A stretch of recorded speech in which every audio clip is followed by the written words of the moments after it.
কে? সোহান? না, আমি মীরা, মানে তোমার ভাবি। দরজাটা একটু খোলো। দরজা খোলার পর ভাবি আপনি আমার রুমে? আজ না আপনার বাসর রাত? হ্যাঁ, কিন্তু তোমার ভাইয়া বলল তুমি নাকি পায়ে ব্যথা পেয়েছো, তাই এই ইনজেকশনটা দিতে এলাম। ওই একটু পেয়েছি তাই বলে বাসর না করে দেবরের সেবা করতে হবে?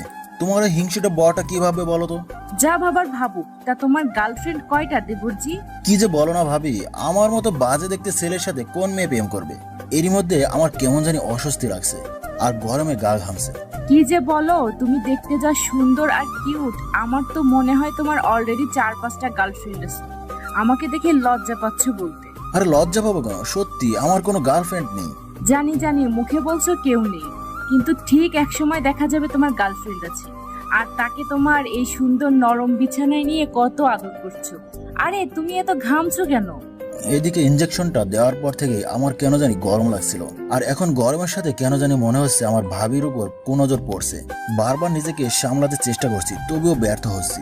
তখন আমি নিজেকে স্বাভাবিক রাখার চেষ্টা করে বললাম, আরে কই ঘামছি, অনেক রাত হয়েছে, ভাইয়া তোমার জন্য অপেক্ষা করছে, তুমি দেরি করলে রাগ করতে পারে। না, তোমার ভাই রাগ করবে না। আমার কাছে এসো, তোমার মুখের ঘাম মুছে দিই। বলে নিজের বুকের উপর থেকে বিয়ের শাড়ির আঁচলটা সরিয়ে দেয় আর আমার খুব কাছে চলে আসে। মীরা আমার কাছে আসার ফলে আমার চোখ শুধু বারবার মীরার বুকের দিকে যাচ্ছে। কি হলো, তুমি আমার দিকে এভাবে তাকিয়ে কি দেখছো? তোমাকে দেখছি। তাই আমাকে এভাবে দেখার কি আছে? তোমাকে দেখতে একদম আমার নীলার মতো লাগছে, মন চাইছে তোমাকে। এই নীলাকে আর আমাকেই বা কি? মীরা একদম আমার শরীরের গায়ের সাথে গা ঘেঁষে কথাগুলো বলল। নীলা আমার গার্লফ্রেন্ড ছিল, আর তোমার এই সৌন্দর্য, তোমার গায়ের ঘ্রাণ ঠিক যেন নীলার মতো। মন চাচ্ছে তোমাকে জড়িয়ে ধরে আদর করতে করতে সুখের সাগরে ভেসে যেতে। তাই এদিকে মীরা আমাকে জড়িয়ে ধরার ফলে আমার ভিতরের পশুটা জেগে ওঠে, আর মীরাকে বিছানায় ফেলে ওকে চুমা খেতে খেতে মীরার গা থেকে সব কাপড় খুলে ফেলে দেয়, আর ওর সারা শরীরে আদর করতে করতে হারিয়ে যায় এক অজানা সুখের দুনিয়ায়। আচ্ছা, আপনাদের পরিচয় দেওয়া হয়নি, আমি কাব্য আহমেদ, আর ঘটনা আমার ভাবিকে নিয়ে। মূল ঘটনা কি এটা আপনারা গল্প পড়তে পড়তে জেনে যাবেন। চলেন তাহলে কাহিনী শুরু করি। পরের দিন ঘুম ভাঙলো বাড়িতে মা বাবা হইচই শুনে। ঘুম ভাঙতে মনে হলো কেউ আমাকে জড়িয়ে ধরে বুকে মাথা দিয়ে শুয়ে আছে। আমি তাকিয়ে দেখি একটা মেয়ে সম্পূর্ণ উলঙ্গ হয়ে আমার বুকের উপর শুয়ে আছে। আমি তার মুখ দেখতে পারছি না, কারণ মেয়েটার মুখ চুলে ঢেকে আছে। ওর সাথে যে আমিও উলঙ্গ হয়ে আছি তা বেশ বুঝতে পারছি, কিন্তু এ কি, আমার ঘরে মেয়ে আসলো কি করে? না, মনে পড়ছে না। আমি কাঁপা কাঁপা হাতে মেয়েটার মুখের উপর থেকে চুল সরাতেই যাকে দেখলাম তাতে আমার মাথায় বেশ আকাশ ভেঙে পড়লো। কি দেখছি আমি? আর ভাবি আমার রুমে একসাথে কিভাবে আসলো? কালকে তো ভাবির ফুল সজ্জা ছিল, আর ভাবিকে তো এখন ভাইয়া রুমে থাকার কথা, তাহলে আমার রুমে ভাবি কিভাবে আসলো? উফ খোদা, ভাবতে পারছি না। যদি বাড়ির কেউ আমাদের এই অবস্থায় দেখে তাহলে কি হতে পারে তা তো ভাবতেই আমার কলিজা শুকিয়ে যাচ্ছে। হ্যাঁ, অবশ্য যাওয়ারই কথা, কারণ কেউ যদি জানতে পারে বিয়ের প্রথম রাতেই বাড়ির বউ নিজের বরকে রেখে পরপুরুষের সাথে রাত কাটিয়েছে, আর ছেলেটা যদি হয় তার দেবর হয়, তাহলে তো কথাই নেই। আমি মীরাকে ধাক্কা দিয়ে বুকের উপর থেকে সরাতেই মীরা আমাকে যা বলল তা আমার মাথায় যেন আকাশ ভেঙে পড়লো। কারণ মীরা ঘুমের মধ্যেই বলল যে, উফ জান, এভাবে কেউ ঘুম থেকে উঠায়? ভাবি আপনি আমার রুমে কিভাবে আসলেন, আর আমাদের এই অবস্থা কেন? উফ জান, এত ভাবি ভাবি করছো কেন? কাল রাতে তো আমার সারা রাত শরীরে আদর করতে করতে কত সুন্দর করে জান, সোনা, ময়না, টিয়া পাখি বলে ডাকলে, আর সকাল হতেই এত ভদ্র হয়ে গেলে। ভাবি কি বলছেন এসব? আমি আপনাকে আদর করছি মানে? আপনি আমার সাথে মজা করছেন তাই না? তোমার এসব মজা লাগছে তাই না? একটা মেয়ে তোমার বুকের ওপর সারা রাত বিনা কাপড়ে ছিল, আর এখন সেই অবস্থায় তোমার সামনে রয়েছে, আর এটাকে তোমার মজা লাগছে? এই জান, আমাকে আদর করো না প্লিজ। আমার না তোমার আদর আবার পেতে ইচ্ছে করছে। মামা মানে আপনি এসব কি কি কি বলছেন? কি বলছি বুঝতে পারছো না? বলে ভাবি আমাকে বিছানায় ধাক্কা দিয়ে ফেলে দেয় আর আমার উপর বসে পড়ে। তারপর আস্তে আস্তে তার মুখ আমার মুখের কাছে আনে।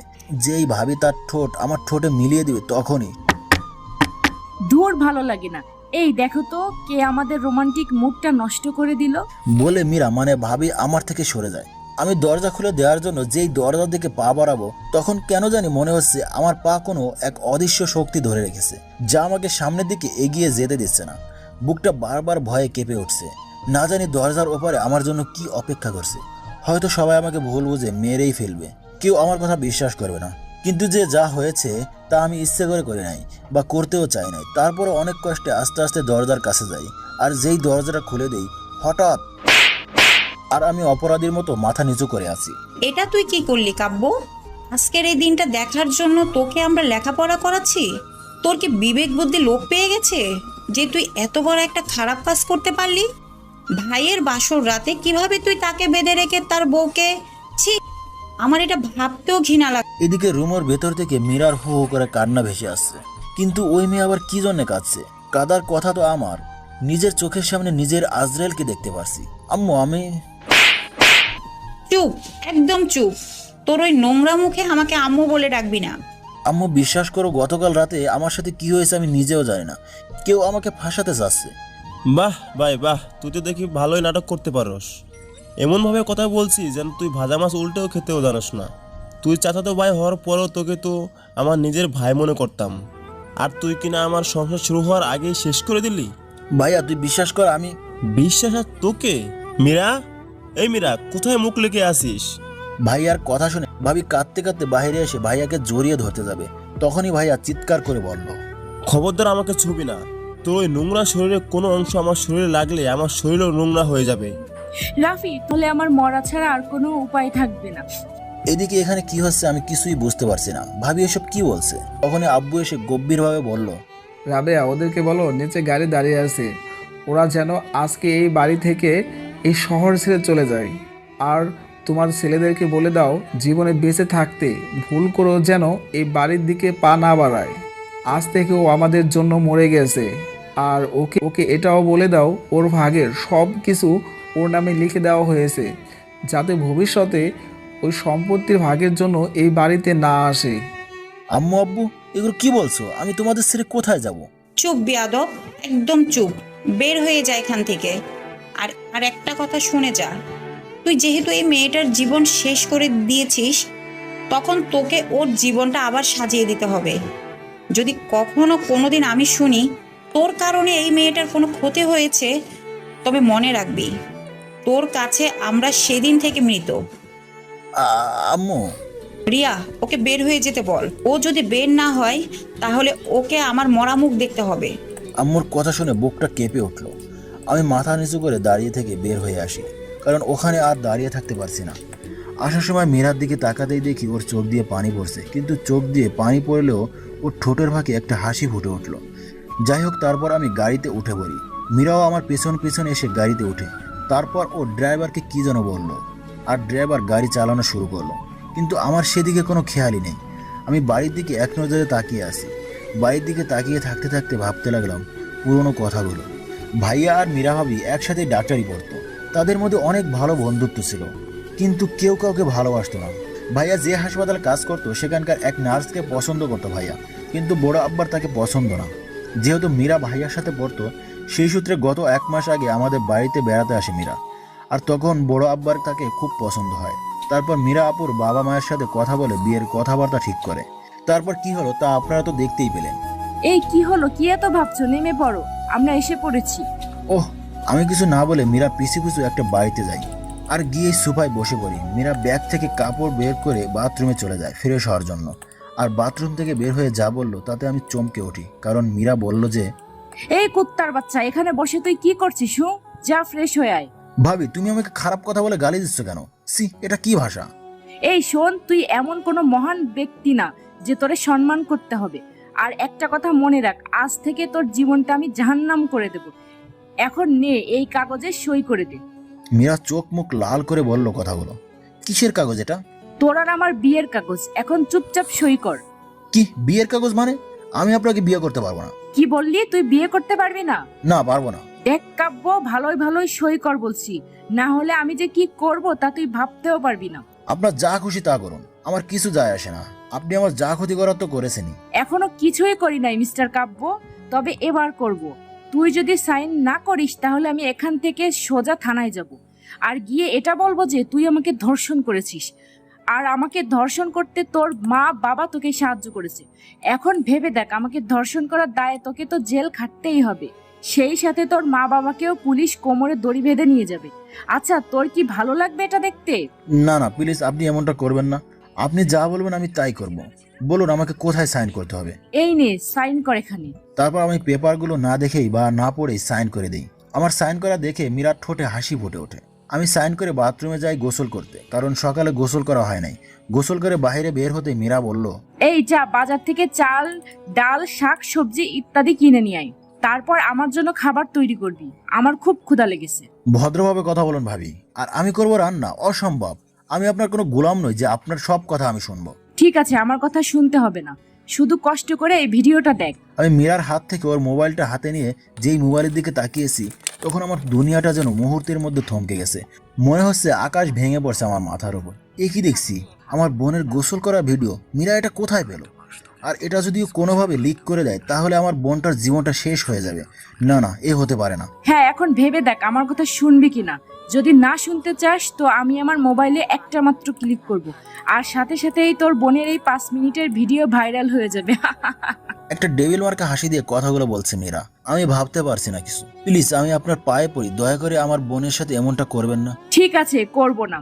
তবে মনে রাখ, আজ থেকে তোকে আমার সব কথা শুনতে হবে। যদি কোনো রকমের চালাকি করার চেষ্টা করেছিস তো বুঝতেই পারছিস আমি কি করতে পারি। আচ্ছা ঠিক আছে, আমি আপনার সব কথাগুলো শুনবো, সব কাজ করব। কথাগুলো বলে যেই বের হতে যাব তখন মীরা পেছন থেকে বলল, এই শুন, বাজারে যা, এখন বাজারে গিয়ে বাজার করে 1 ঘন্টার ভিতরে বাড়িতে আসবি। যদি 1 মিনিটও লেট করিস না তাহলে বাড়িতে ঢুকতে পারবি না। আমি আর কিছু না বলে বাইরে চলে আসি আর একটা খালি রিক্সা দেখে রিক্সা চালককে থামতে সিগন্যাল দিলাম। কই যাবেন মামা? বাজারে যাবেন? ওঠেন মামা। তারপর রিক্সা করে বাজারে যাই আর বাজারে গিয়ে লিস্ট অনুযায়ী সবকিছু কিনে বাড়িতে ফিরতে ফিরতে 7:30 বাজে। বাড়িতে এসে কলিং বেল দিতেই ভাবি দরজা খুলে দিয়ে বলতে লাগলো, ওই কুত্তা, এত সময় লাগে এইটুকু বাজার করতে? সরি, আগে কখনো বাজার করি নাই তো। হয়েছে, আর কৈফিয়ত দিতে হবে না। সারা জীবন শুধু বাপের টাকা নষ্ট করেছিস। দেখি কি কি বাজার করেছিস। বলে আমার হাত থেকে বাজারে ব্যাগ নিয়ে বলল, এ কি কিনেছিস? এগুলো সব পচে যাওয়া কাঁচা বাজার কিনেছিস কেন? ওই টাকাগুলো কি তোর বাপের কামাই করা যে এভাবে নষ্ট করেছিস? কথাগুলো বলেই আমার দিকে ব্যাগটা ছুড়ে দেয় আর বাড়ির দরজা বন্ধ করে দেয়। আমি তখন বললাম, এ কি, আপনি দরজা বন্ধ করলেন কেন? আজকে রাতে তুই বাইরেই থাকবি, তোর আজকে আর এ বাড়িতে জায়গা নেই। দেখুন, মজা করবেন না, আকাশটা অনেক অন্ধকার হয়ে গেছে, যে কোনো সময় বৃষ্টি পড়তে পারে। এর মাঝে বৃষ্টি পড়তে শুরু করলো। অনেক ডাকাডাকির পরেও মীরা দরজা খুলে দেয় না।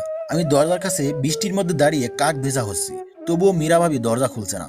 সময় হতে যাচ্ছে, বৃষ্টির প্রকোপ ততই বাড়ছে। বৃষ্টিতে ভিজতে ভিজতে ঠান্ডায় আমি দরজায় বসে পড়ি। দরজায় বসে থাকতে থাকতে কখন যে ঘুমিয়ে যায় বুঝতে পারি নাই। এদিকে মীরা রাতের খাবার খেয়ে ঘুমিয়ে যায়। আচ্ছা, আপনারা ভাবছেন মীরা খাবার পেল কোথায়?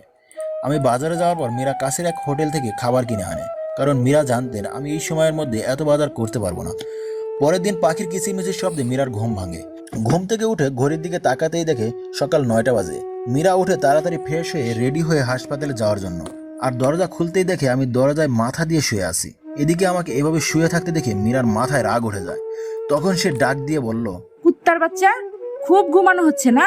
আমার রাতের ঘুম মনের শান্তি কেড়ে নিয়ে এখন বাহিরে ঘুমানো হচ্ছে? তোর কারণে আজ আমার হাসি খুশি পরিবারটা হাসতে ভুলে গেছি। অবশ্য মনে মনে বলল মীরা। তখন রাগের মাথায় মীরা আমাকে একটা লাথি দেয় আর সাথে সাথে আমি মাটিতে মুখ থুবড়ে পড়ে যাই, কিন্তু কোনো হুঁশ নেই। তখন মীরা বলল, এ কি, কুত্তার বাচ্চাটা এভাবে পড়ে গেল কেন? কোথাও মরে টরে গেল না তো? না, ও এভাবে এত তাড়াতাড়ি মরে যেতে পারে না, ওকে অনেক কষ্ট পেতে হবে, অনেক অনেক।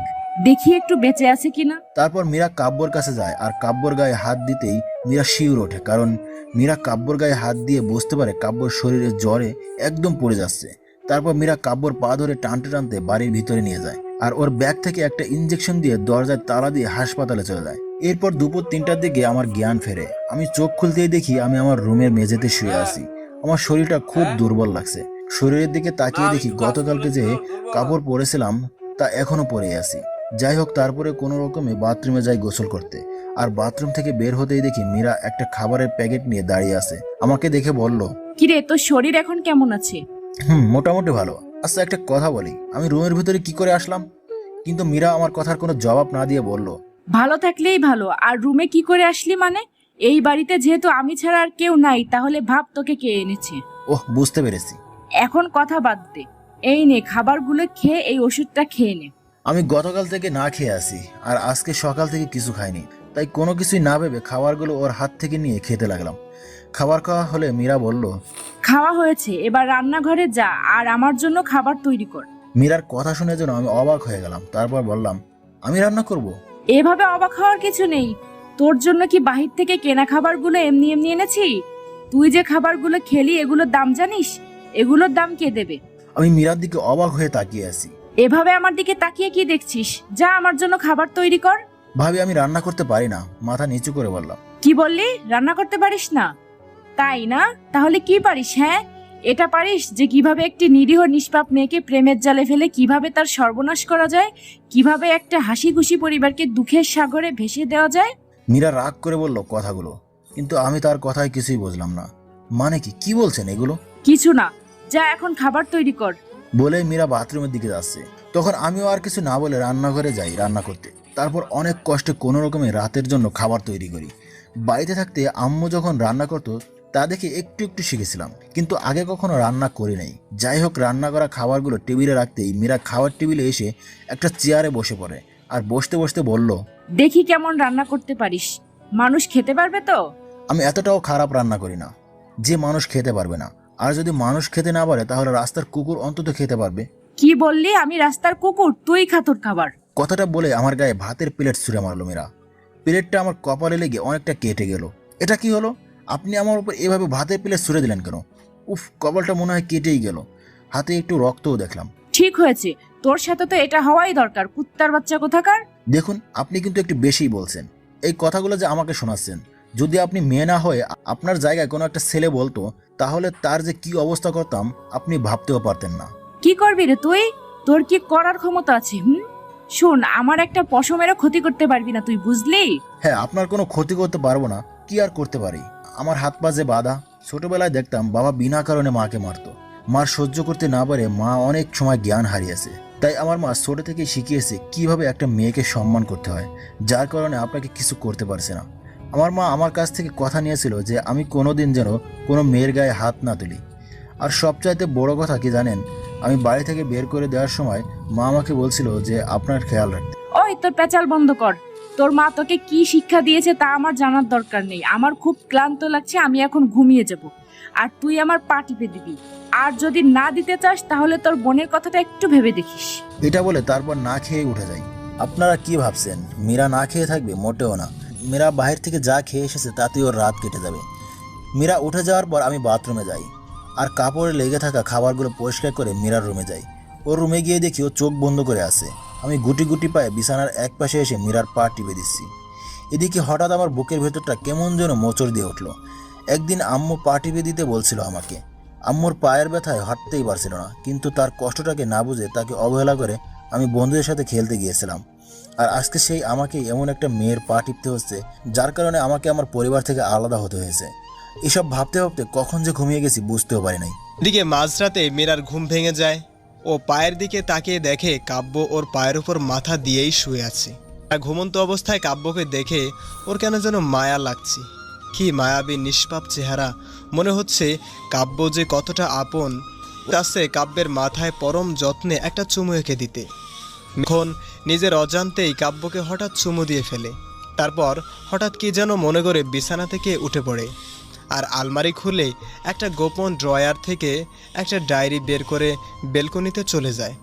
তারপর চেয়ারে বসে পরম মমতায় ডায়েরিটা স্পর্শ করতে করতে ডায়েরির প্রথম পাতাটা খুলে পড়তে শুরু করে। ডায়েরির কথা। আজ আমি খুব খুশি, কারণ আজ আমার কলেজ লাইফের প্রথম দিন। অনেক দিনের ইচ্ছা আজ সত্যি হতে চলেছে।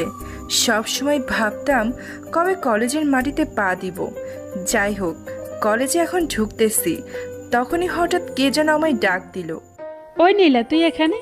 ও সরি, আমি তো আমার পরিচয়টাই দিতে ভুলে গেছি। আমার নাম নীলা, বাবা মায়ের দ্বিতীয় সন্তান আর সবচেয়ে আদরের মেয়ে। কেন, আমি কি আসতে পারি না? আরে আমি তা বলেছি নাকি? তা বল, কি মনে করে আমাদের কলেজে ঘুরতে এসেছিস নাকি? ঘুরতে আসবো কি জন্য? আমি এই কলেজে পড়তে আসছি, এখানেই অ্যাডমিশন নিয়েছি। বলিস কি, তুই এখানে ভর্তি হয়েছিস? কই, আগে তো তোকে দেখিনি। আরে সুদিন, আমি তো এতদিন দাদুর বাড়িতে ছিলাম, তাহলে দেখবি কি করে? ওহ, তাই বল। তা কোন ডিপার্টমেন্টে? এই তো বিজ্ঞান। তাহলে তো আমাদের সাথেই চল, ক্লাসে যাই। চল। তারপর দুজনে ক্লাসে যাই। রিমা ওর ফ্রেন্ডদের সাথে আমার পরিচয় করিয়ে দেয়।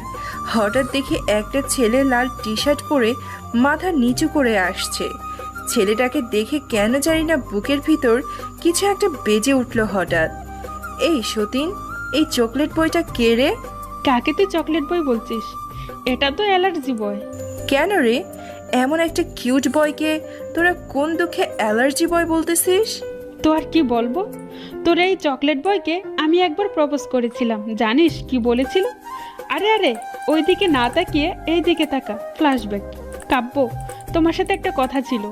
হ্যাঁ বলুন আপু, কি বলবেন? আরে তুমি আমাকে আফু বলছো কেন? তাহলে কি বলে ডাকবো? কেন, সোনা বাবু জানো বলে ডাকবে। কি বলছেন? এগুলো তো লাভাররা তাদের ভালোবাসার মানুষকে বলে, তাহলে আমি কেন আপনাকে এগুলো ডাকবো? কারণ আমি তোমাকে ভালোবাসি। কিন্তু আমি তো আপনাকে ভালোবাসি না, আর না আপনাকে ভালোবাসতে পারবো। কেন কেন, আমি কি দেখতে সুন্দর না? নাকি আমার নাক বোচা, দেখতে কালো, মুখে গন্ধ নাকি?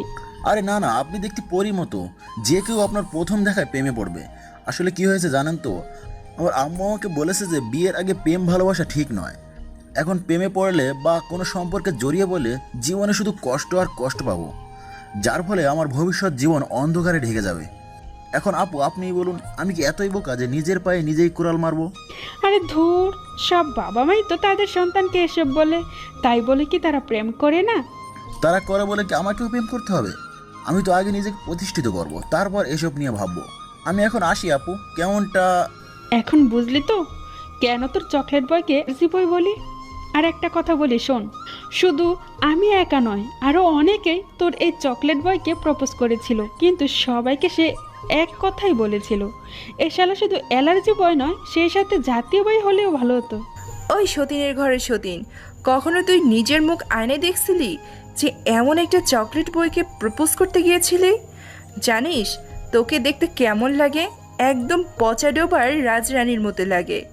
তোর জন্য তো আমাদের বাড়ির পাশের কদমালির ছেলে আক্কাস আলী ঠিক আছে। হ্যাঁ, আর সে আমার জাদার দেশের রাজকুমারী রে, তোর জন্য মনে হয় সালমান খান অপেক্ষা করছে। সালমান খান আসবে কি আসবে না জানি না, তবে এই চকলেট বয় তো কনফার্ম আমার জন্য অপেক্ষা করবে, ভালোবাসবে, আর বছর ঘুরতে না ঘুরতে বিয়েও হবে। আর দেখ না, ওর নাকটাও কত সুন্দর, যে কেউই ওর নাক দেখে মনে করবে যে ওর নাক ফোরানো হয়েছে।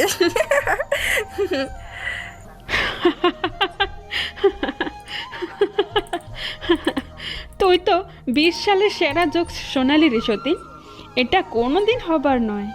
তাই নাকি? তাহলে আজ থেকেই দেখতেই থাক, আগে আগে হতা হে কিয়া। কেন, কি করবি তুই? নীলা রিমাকে কিছু না বলেই কাব্যের কাছে যায়, গিয়ে দেখে ও মাথা নিচু করে আছে। হাই, আমি নীলা, আমি কি এখানে বসতে পারি? কাব্য মাথা উঁচু করতে দেখে একটা অপরূপা সুন্দরী মেয়ে সামনে দাঁড়িয়ে আছে। এজন্য রূপকথার রাজকুমারী, মন চাচ্ছে তার দিকে তাকিয়েই থাকি। কাব্য আমাকে প্রথম দেখেই হাবলার মতো তাকিয়ে আছে, আর আমার একটুও লজ্জাও লাগছে না ওর তাকানো দেখে। আমি নিজেকে সামলে নিয়ে বললাম, কি হলো, আমার দিকে এভাবে হা করে তাকিয়ে তাকে কি দেখছেন? আমি মেয়েটার কথা শুনে লজ্জা পেয়ে মাথা নিচু করে বললাম, কিছু না। তারপর তাকে বসার জন্য জায়গা দিলাম, এদিকে আমিও বসে পড়লাম। হাই, আমি নীলা, আর তুমি? হ্যালো, আমি কাব্য আহমেদ। আর আপনি আমাকে তুমি করে বলছেন কেন? ও মা, বোকা ছেলে বলে কি, এতটুকু বুঝতে পারছো না? আমরা যখন একসাথে পড়ি তখন তুমি করেই তো বলতে পারি, তাই না? তাও ঠিক। এই তো বুঝতে পারছো। আচ্ছা, আমরা যখন একসাথে পড়ি তাহলে আজ থেকে আমরা বন্ধু, কেমন? না না, একদম না, আমার কোনো মেয়ে বন্ধুর দরকার নেই। আর আপনার যদি বন্ধুর দরকার পড়ে তাহলে এখানে অনেক ছেলে আছে যারা আপনার সাথে বন্ধুত্ব করতে অধীর আগ্রহ নিয়ে বসে আছে। তা আছে, কিন্তু তারা তো তোমার মতো ভালো নয়। আমাকে দেখে আপনার কেন মনে হচ্ছে যে আমি ভালো? আমি তো খারাপ ছেলেও হতে পারি। না, হতেই পারো না। ক্লাসের সবাই তোমার নামে কত ভালো ভালো কথা বললো, তাই আমি মনে করি তুমি অন্য সবার থেকে ভিন্ন। অন্যের কাছ থেকে শোনা সব কথা কিন্তু সবসময় সত্য নাও হতে পারে। ঠিক তো। আসলে কলেজ থেকে বের হয়ে একটা রিক্সা ভাড়া করি, আর রিক্সা একটা পার্কের কাছে আসতেই রিক্সাওয়ালা মামাকে থামতে বলে কাব্য।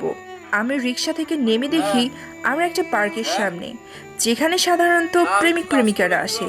কিরে, তুই আমাকে এখানে নিয়ে এলি কেন? ভিতরে চল, তাহলে বুঝতে পারবি। তারপর কাব্য আমাকে নিয়ে ভিতরে চলে যায়। একটু যাওয়ার পর কাব্য বলে উঠল, এই নীলা, এখন তুই একটু তোর চোখটা বন্ধ কর। কেন? আরে কর না। আচ্ছা ঠিক আছে। তারপর কাব্যর কথা মতো আমি চোখ বন্ধ করি। আমি ঠিক বুঝতে পারলাম আমাকে কোথাও নিয়ে যাওয়া হচ্ছে। কিছু দূর যাওয়ার পর কাব্য বলল, এবার চোখ খোল নীলা। আমি চোখ খুলতে যা দেখলাম তা দেখার জন্য আমি মোটেও প্রস্তুত ছিলাম না। হঠাৎ আপনা আপনি চোখ দিয়ে পানি পড়তে লাগলো, কারণ আমি চোখ খুলতেই দেখি কাব্য এক গুচ্ছ গোলাপ হাতে নিয়ে আমার সামনে দাঁড়িয়ে আছে। তখন আমি ওকে কিছু বলতে যাব, তার আগে কাব্য বলতে লাগলো, নীলা, প্রেম ভালোবাসা কি তা আমি জানি না, আর কখনো জানতেও চাই না। কলেজের দিন আমি তোমাকে প্রথম দেখেছিলাম, সেই প্রথম দেখাতেই তোমার প্রেমে পড়ে গেছিলাম। আর সেই প্রথম দেখাতেই আমার কেন জানি মনে হয়েছিল হয়তো সৃষ্টিকর্তা তোমাকে আমার জন্য এই পৃথিবীতে পাঠিয়েছে। নীলা, তুমি হয়তো বিশ্বাস করবে না, আমি জীবনে তুমি ছাড়া আর কোনো মেয়ের সাথে বন্ধুত্ব তো দূরের কথা, আপু ছাড়া কথা পর্যন্ত বলি নাই। কিন্তু তোমাকে যেদিন প্রথম দেখেছি সেদিনই তোমাকে মনে মনে পছন্দ করে ফেলেছিলাম। আর জানো, যদি ওই দিন তুমি আমার সাথে বন্ধুত্ব না করতে, বিশ্বাস করো আমি নিজেই সেদিন তোমার সাথে বন্ধুত্ব করতাম। আর সবচেয়ে মজার ব্যাপার হচ্ছে এই যে তোমার সাথে বন্ধুত্ব হওয়ার পর থেকে আমার প্রতি তোমার যে ছোট ছোট দুষ্টু মিষ্টি ঝগড়া, রাগ, অভিমান করতে, তখন তা ভাঙাতে আমার খুব ভালো লাগতো। আর ওই ভালো লাগা যে কখন ভালোবাসার রূপ নেয় তা আমি বুঝতে পারি নাই। নীলা, তুমি কি হবে আমার এই তৃষ্ণাক্ত মনের রানী? হবে কি আমার মায়ের আদরের বৌমা? এক নিঃশ্বাসে কথাগুলো বলে মাথা নিচু করে আসে। চরের শব্দে সবাই আমাদের দিকে তাকিয়ে আছে। কাব্য আমাকে ভালোবাসে এটা শুনে খুশিতে আমার চোখ দিয়ে পানি পড়ছে। এদিকে আমি চর খেয়ে মাথা নিচু করে ভাবতে লাগলাম, তাহলে কি নীলা আমাকে ভালোবাসে না? সেই জন্যই হয়তো আমাকে চর মারলো। আজ আমার কারণে এত ভালো একটা বন্ধু আমি হারাতে চলেছি। এটা ভাবতেই চোখ দিয়ে পানি পড়ছে। আমি চোখের পানি মুছে যেই চলে যাচ্ছি, ঠিক তখনই পেছন থেকে নীলার ডাক। ওই কোথায় যাস আমাকে একা ফেলে রেখে? জানি না। জানিস না মানে? একটা চর খেয়ে বলছিস জানিস না? তাহলে আমার বাকি জীবনের দায়িত্ব কিভাবে নিবি? হে খোদা, এ আমি কাকে ভালোবাসলাম? নীলার মুখে ভালোবাসার কথা শুনে সাথে সাথেই পেছন থেকে সামনে ঘুরে দাঁড়ালাম আর খুশি হয়ে বললাম, কি বললি নীলা? আরেকবার বল, তুই কাকে ভালোবাসিস? কাকে আবার? আমার সামনে যে বিতু দাঁড়িয়ে আছে। জানিস, তোকে আমিও প্রথম দিন থেকেই ভালোবাসি। তাই তো তোর সাথে বন্ধুত্ব করি নিজ থেকে, আর বিভিন্নভাবে বোঝাতে থাকি যে তোকে আমি ভালোবাসি, কিন্তু তুই বোঝার চেষ্টাই করতি না। সত্যি তুই আমাকে ভালোবাসিস? বাঙালি আবার জিগাই, তোকে ভালোবাসবো না তো কাকে ভালোবাসবো? আমি আর কিছু না বলে নীলাকে খুশিতে শক্ত করে জড়িয়ে ধরলাম। আরে আরে কি করছিস? সবাই দেখছে তো, আমার বুঝি লজ্জা করে না? Oh sorry. আমি নীলাকে ছেড়ে দিয়ে বলি, সরি। আসলে খুশিতে তোমাকে জড়িয়ে ধরেছি, তোমার মুখে ভালোবাসি কথাটা শুনে নিজেকে কন্ট্রোল রাখতে পারি না। তারপর দুজন পাশের একটা বেঞ্চে পাশাপাশি বসে পড়ি, আর আমরা আমাদের ভবিষ্যৎ প্ল্যানগুলো নিয়ে সুখের একটা কাল্পনিক জগৎ তৈরি কথায় একে অপরকে বলতে থাকি। আর এইভাবেই শুরু হয় আমাদের সম্পর্কের এক নতুন অধ্যায়। অন্যান্য ছেলেদের মতো কাব্য কখনো আমার সাথে বাজে কথা বলতো না, মানে রুম ডেটের কথা বলতো না, বরং আমি ফাজলামি করে ওকে বলতাম। তখন ও আমাকে বোঝাতো ও আমার সাথে যা করার তা বিয়ের পর বৈধভাবেই করতে চায়। ও কখনো আমায় খারাপ উদ্দেশ্যে আমাকে স্পর্শও করতো না। এতে ওর প্রতি আমার ভালোবাসা আরও দ্বিগুণ বেড়ে যায়। এভাবে দেখতে দেখতে আরও 2 মাস কেটে যায়। 2 মাস পর একদিন, কাব্য, এই কাব্য। আম্মু ডাকছিলে? হ্যাঁ শোন, আজকে আমরা সবাই তোর দাদুর বাড়িতে যাচ্ছি। ওখানে 6 থেকে 7 দিন থাকবো। তুই তো যেতে পারবি না, তাই আজকে কলেজ থেকে সোজা বাড়িতে আসবি, কোথাও আড্ডা দিবি না। ঠিক আছে আম্মু। এরপর আমি ফিরে এসে কলেজে চলে গেলাম। তারপর কলেজে যেতেই হঠাৎ মনে হলো, হায় খোদা, সবাই তো দাদু বাড়িতে যাচ্ছে বলছে, তাহলে আমি কি করে এতদিন থাকবো? নিজেকেই হাত পুড়ে রান্না করতে হবে। ভাবতেই মনটা খারাপ হলো। তখন, মুখ গোমরা করে বসে আছো কেন? তোমার কি কোনো কারণে মন খারাপ? নীলা আমার কাছে আসতে আসতে বলল, আর বলিস না, সবাই দাদু বাড়িতে বেড়াতে যাচ্ছে, শুধু আমি ছাড়া। এরই মাঝে হঠাৎ বৃষ্টি পড়তে লাগলো। এই নীলা, তাড়াতাড়ি এখান থেকে চল, না হলে বৃষ্টিতে ভিজবো। না, আমি কোথাও যাব না। আমি আর তুমি এখন একসাথে বৃষ্টিতে ভিজবো। জানো, আমার অনেক দিনের ইচ্ছা ছিল যে আমার বরের সাথে বৃষ্টিতে ভিজবো। এই কথা বলতে না বলতে আমাকে নিয়ে বৃষ্টিতে ভিজতে লাগলো নীলা। আমি নীলাকে কিছু বলবো যে আমার বৃষ্টিতে পানিতে ভেজা নিষেধ, কিন্তু নীলার মায়া ভরা মুখের দিকে তাকিয়ে আর কিছু বললাম না। ওর সাথে আমিও বৃষ্টিতে ঘুমিয়ে গেলাম। এদিকে নীলা কলেজে এসে অনেকক্ষণ ধরে কাব্যর জন্য অপেক্ষা করছে, কিন্তু কাব্য আসার কোনো লক্ষণই নেই। অবশেষে বিরক্ত হয়ে কাব্যকে ফোন দেয়। হঠাৎ মোবাইলে একটা কল আসলো। মোবাইলের দিকে তাকিয়ে দেখি নীলা কল দিয়েছে, তাই কোনো রকমে কলটা রিসিভ করলাম। হ্যাঁ হ্যাঁ হ্যাঁ, হ্যালো নীলা, বলো। কোথায় তুমি? আর তোমার গলা এমন লাগছে কেন? আমি বাড়িতে, আমার সামান্য একটু জ্বর এসেছে এজন্য। কি তোমার জ্বর, আর সেটা তুমি আমাকে এখন বলছো? এই তোমার বাড়ির ঠিকানা দাও তো। কিন্তু কাব্য কোনো উত্তর দিল না। কি হলো, কথা বলছো না কেন? হ্যালো হ্যালো কাব্য, কি হলো, কথা বলছো না কেন? কোথাও ওর কিছু আবার হলো না তো? কেন যে ওকে কালকে জোর করে বৃষ্টিতে ভিজতে দিলাম? আঙ্কেল আন্টিও বাড়িতে নেই। উফ, কি যে করি, খুব চিন্তা হচ্ছে। ওর যদি বাড়ির ঠিকানাটা জানতাম তাহলে ওকে দেখতে যেতে পারতাম। কি রে নীলা, কি ভাবছিস এত? সেই থেকে ডেকেই যাচ্ছি, কিন্তু তুই কিছুই বলতেছিস না। হ্যাঁ রে, একটু চিন্তায় আছি। আচ্ছা, তুই কি কাব্যর বাড়ির ঠিকানা জানিস? কেন জানবো না? 3 রাস্তার মাথায় গিয়ে ওর নাম বললে যে কেউ তোকে বলে দেবে। তোকে অনেক অনেক ধন্যবাদ রে। আমি এখন যাচ্ছি। আরে শোন তো, এটা তো বল তুই ওর বাড়িতে কেন যাবি? যাহ বাবা, চলে। রিমার কথা মতো আমি কাব্যদের বাড়িতে আসি। ওদের বাড়িটা বাইরে থেকে দেখতে সত্যি অনেক সুন্দর। বাড়িতে একটা গার্ডেন আছে দেখছি। যাক, আমার শ্বশুর বাড়ির লোকজন দেখছি অনেক শৌখিন। কিন্তু এ কি, বাড়ির দরজা খোলা কেন? দরজায় হাত দিতেই সম্পূর্ণ দরজা খুলে গেল। বাড়ির ভিতরে ঢুকতেই দেখি কাব্য মেঝেতে পড়ে আছে। আমি দৌড়ে গিয়ে যেই ওকে তুলতে যাব, এ কি, ওর গা, শরীর তো জ্বরে পড়ে যাচ্ছে। তারপর আমি অনেক কষ্টে কাব্যকে তুলে পাশের একটা রুমে নিয়ে যাই। এখন কি করব, কিছু তো মাথায় আসছে না। ও, মনে পড়ছে, ছোটবেলায় জ্বর আসলে আম্মু মাথায় পানি ভিজা কাপড় দিয়ে গা মুছে দিত, এতে নাকি জ্বর কমে। তাই আমিও কাব্যর শার্ট খুলে ওর গা মুছে দিচ্ছি। কিন্তু এ কি, ওর জ্বর তো কমছে না, বরং বেড়েই চলেছে। কাব্য সম্পূর্ণ সুস্থ হয়ে যায়। আর ওই ঘটনার জন্য আমার কাছে ক্ষমা চাই। যদিও সে ওই দিন ওর কোনো অপরাধ ছিল না। সে যাই হোক, আমাদের সম্পর্ক এখন আগের থেকেও মজবুত হয়েছে। কাব্য আমাকে সবসময় পর্দা করতে বলে, মানে বোরকা পরে চলতে বলে। প্রথমে আমি একটু পড়তে দ্বিধাবোধ করতাম, কারণ এই যুগে আমি কেন বোরকা পরে চলবো। কিন্তু কিছুদিন পর জানি না কেন নিজের অজান্তেই বোরকা পরে চলতে থাকি। এভাবে দেখতে দেখতে আরও 2 মাস চলে যায়। এর ভিতর জানি না ওর কি হলো। কারণ এদিনে কাব্য যে দিন দিন ওদের বাড়িতে কেউ থাকতো না, সেদিন কাব্য আমাকে ওর বাড়িতে নিয়ে যেত আর আমার সাথে শারীরিক সম্পর্ক করত। আমি প্রথম ওকে মানা করলেও ওর জেদের কাছে হার মেনে যায় এক সময়। আমি যেটা ভেবে সব কিছু উজাড় করে দিয়েছি যে ও তো আমাকে ভালোবাসে আর আমাকেই তো বিয়ে করবে, তাহলে সমস্যা কী? কারণ আমি তো ওকে অন্ধের মতো বিশ্বাস করতাম। কিন্তু দিন দিন কাপড় নেশা যেন বাড়তে থাকে। এখন ও শুধু ওর বাড়িতে নয়, এমনকি আমার হোস্টেলেও আসতো, যা আমার অনেক বান্ধবীরাই জানতো। কিন্তু কেউ কিছু বলতো না, কারণ ওরা ওদের বিয়েদের নিয়ে এখানে আসতো। আর আজ কিছুদিন থেকে লক্ষ্য করছি আমার মেয়েলে কিছু সমস্যা দেখা দিচ্ছে।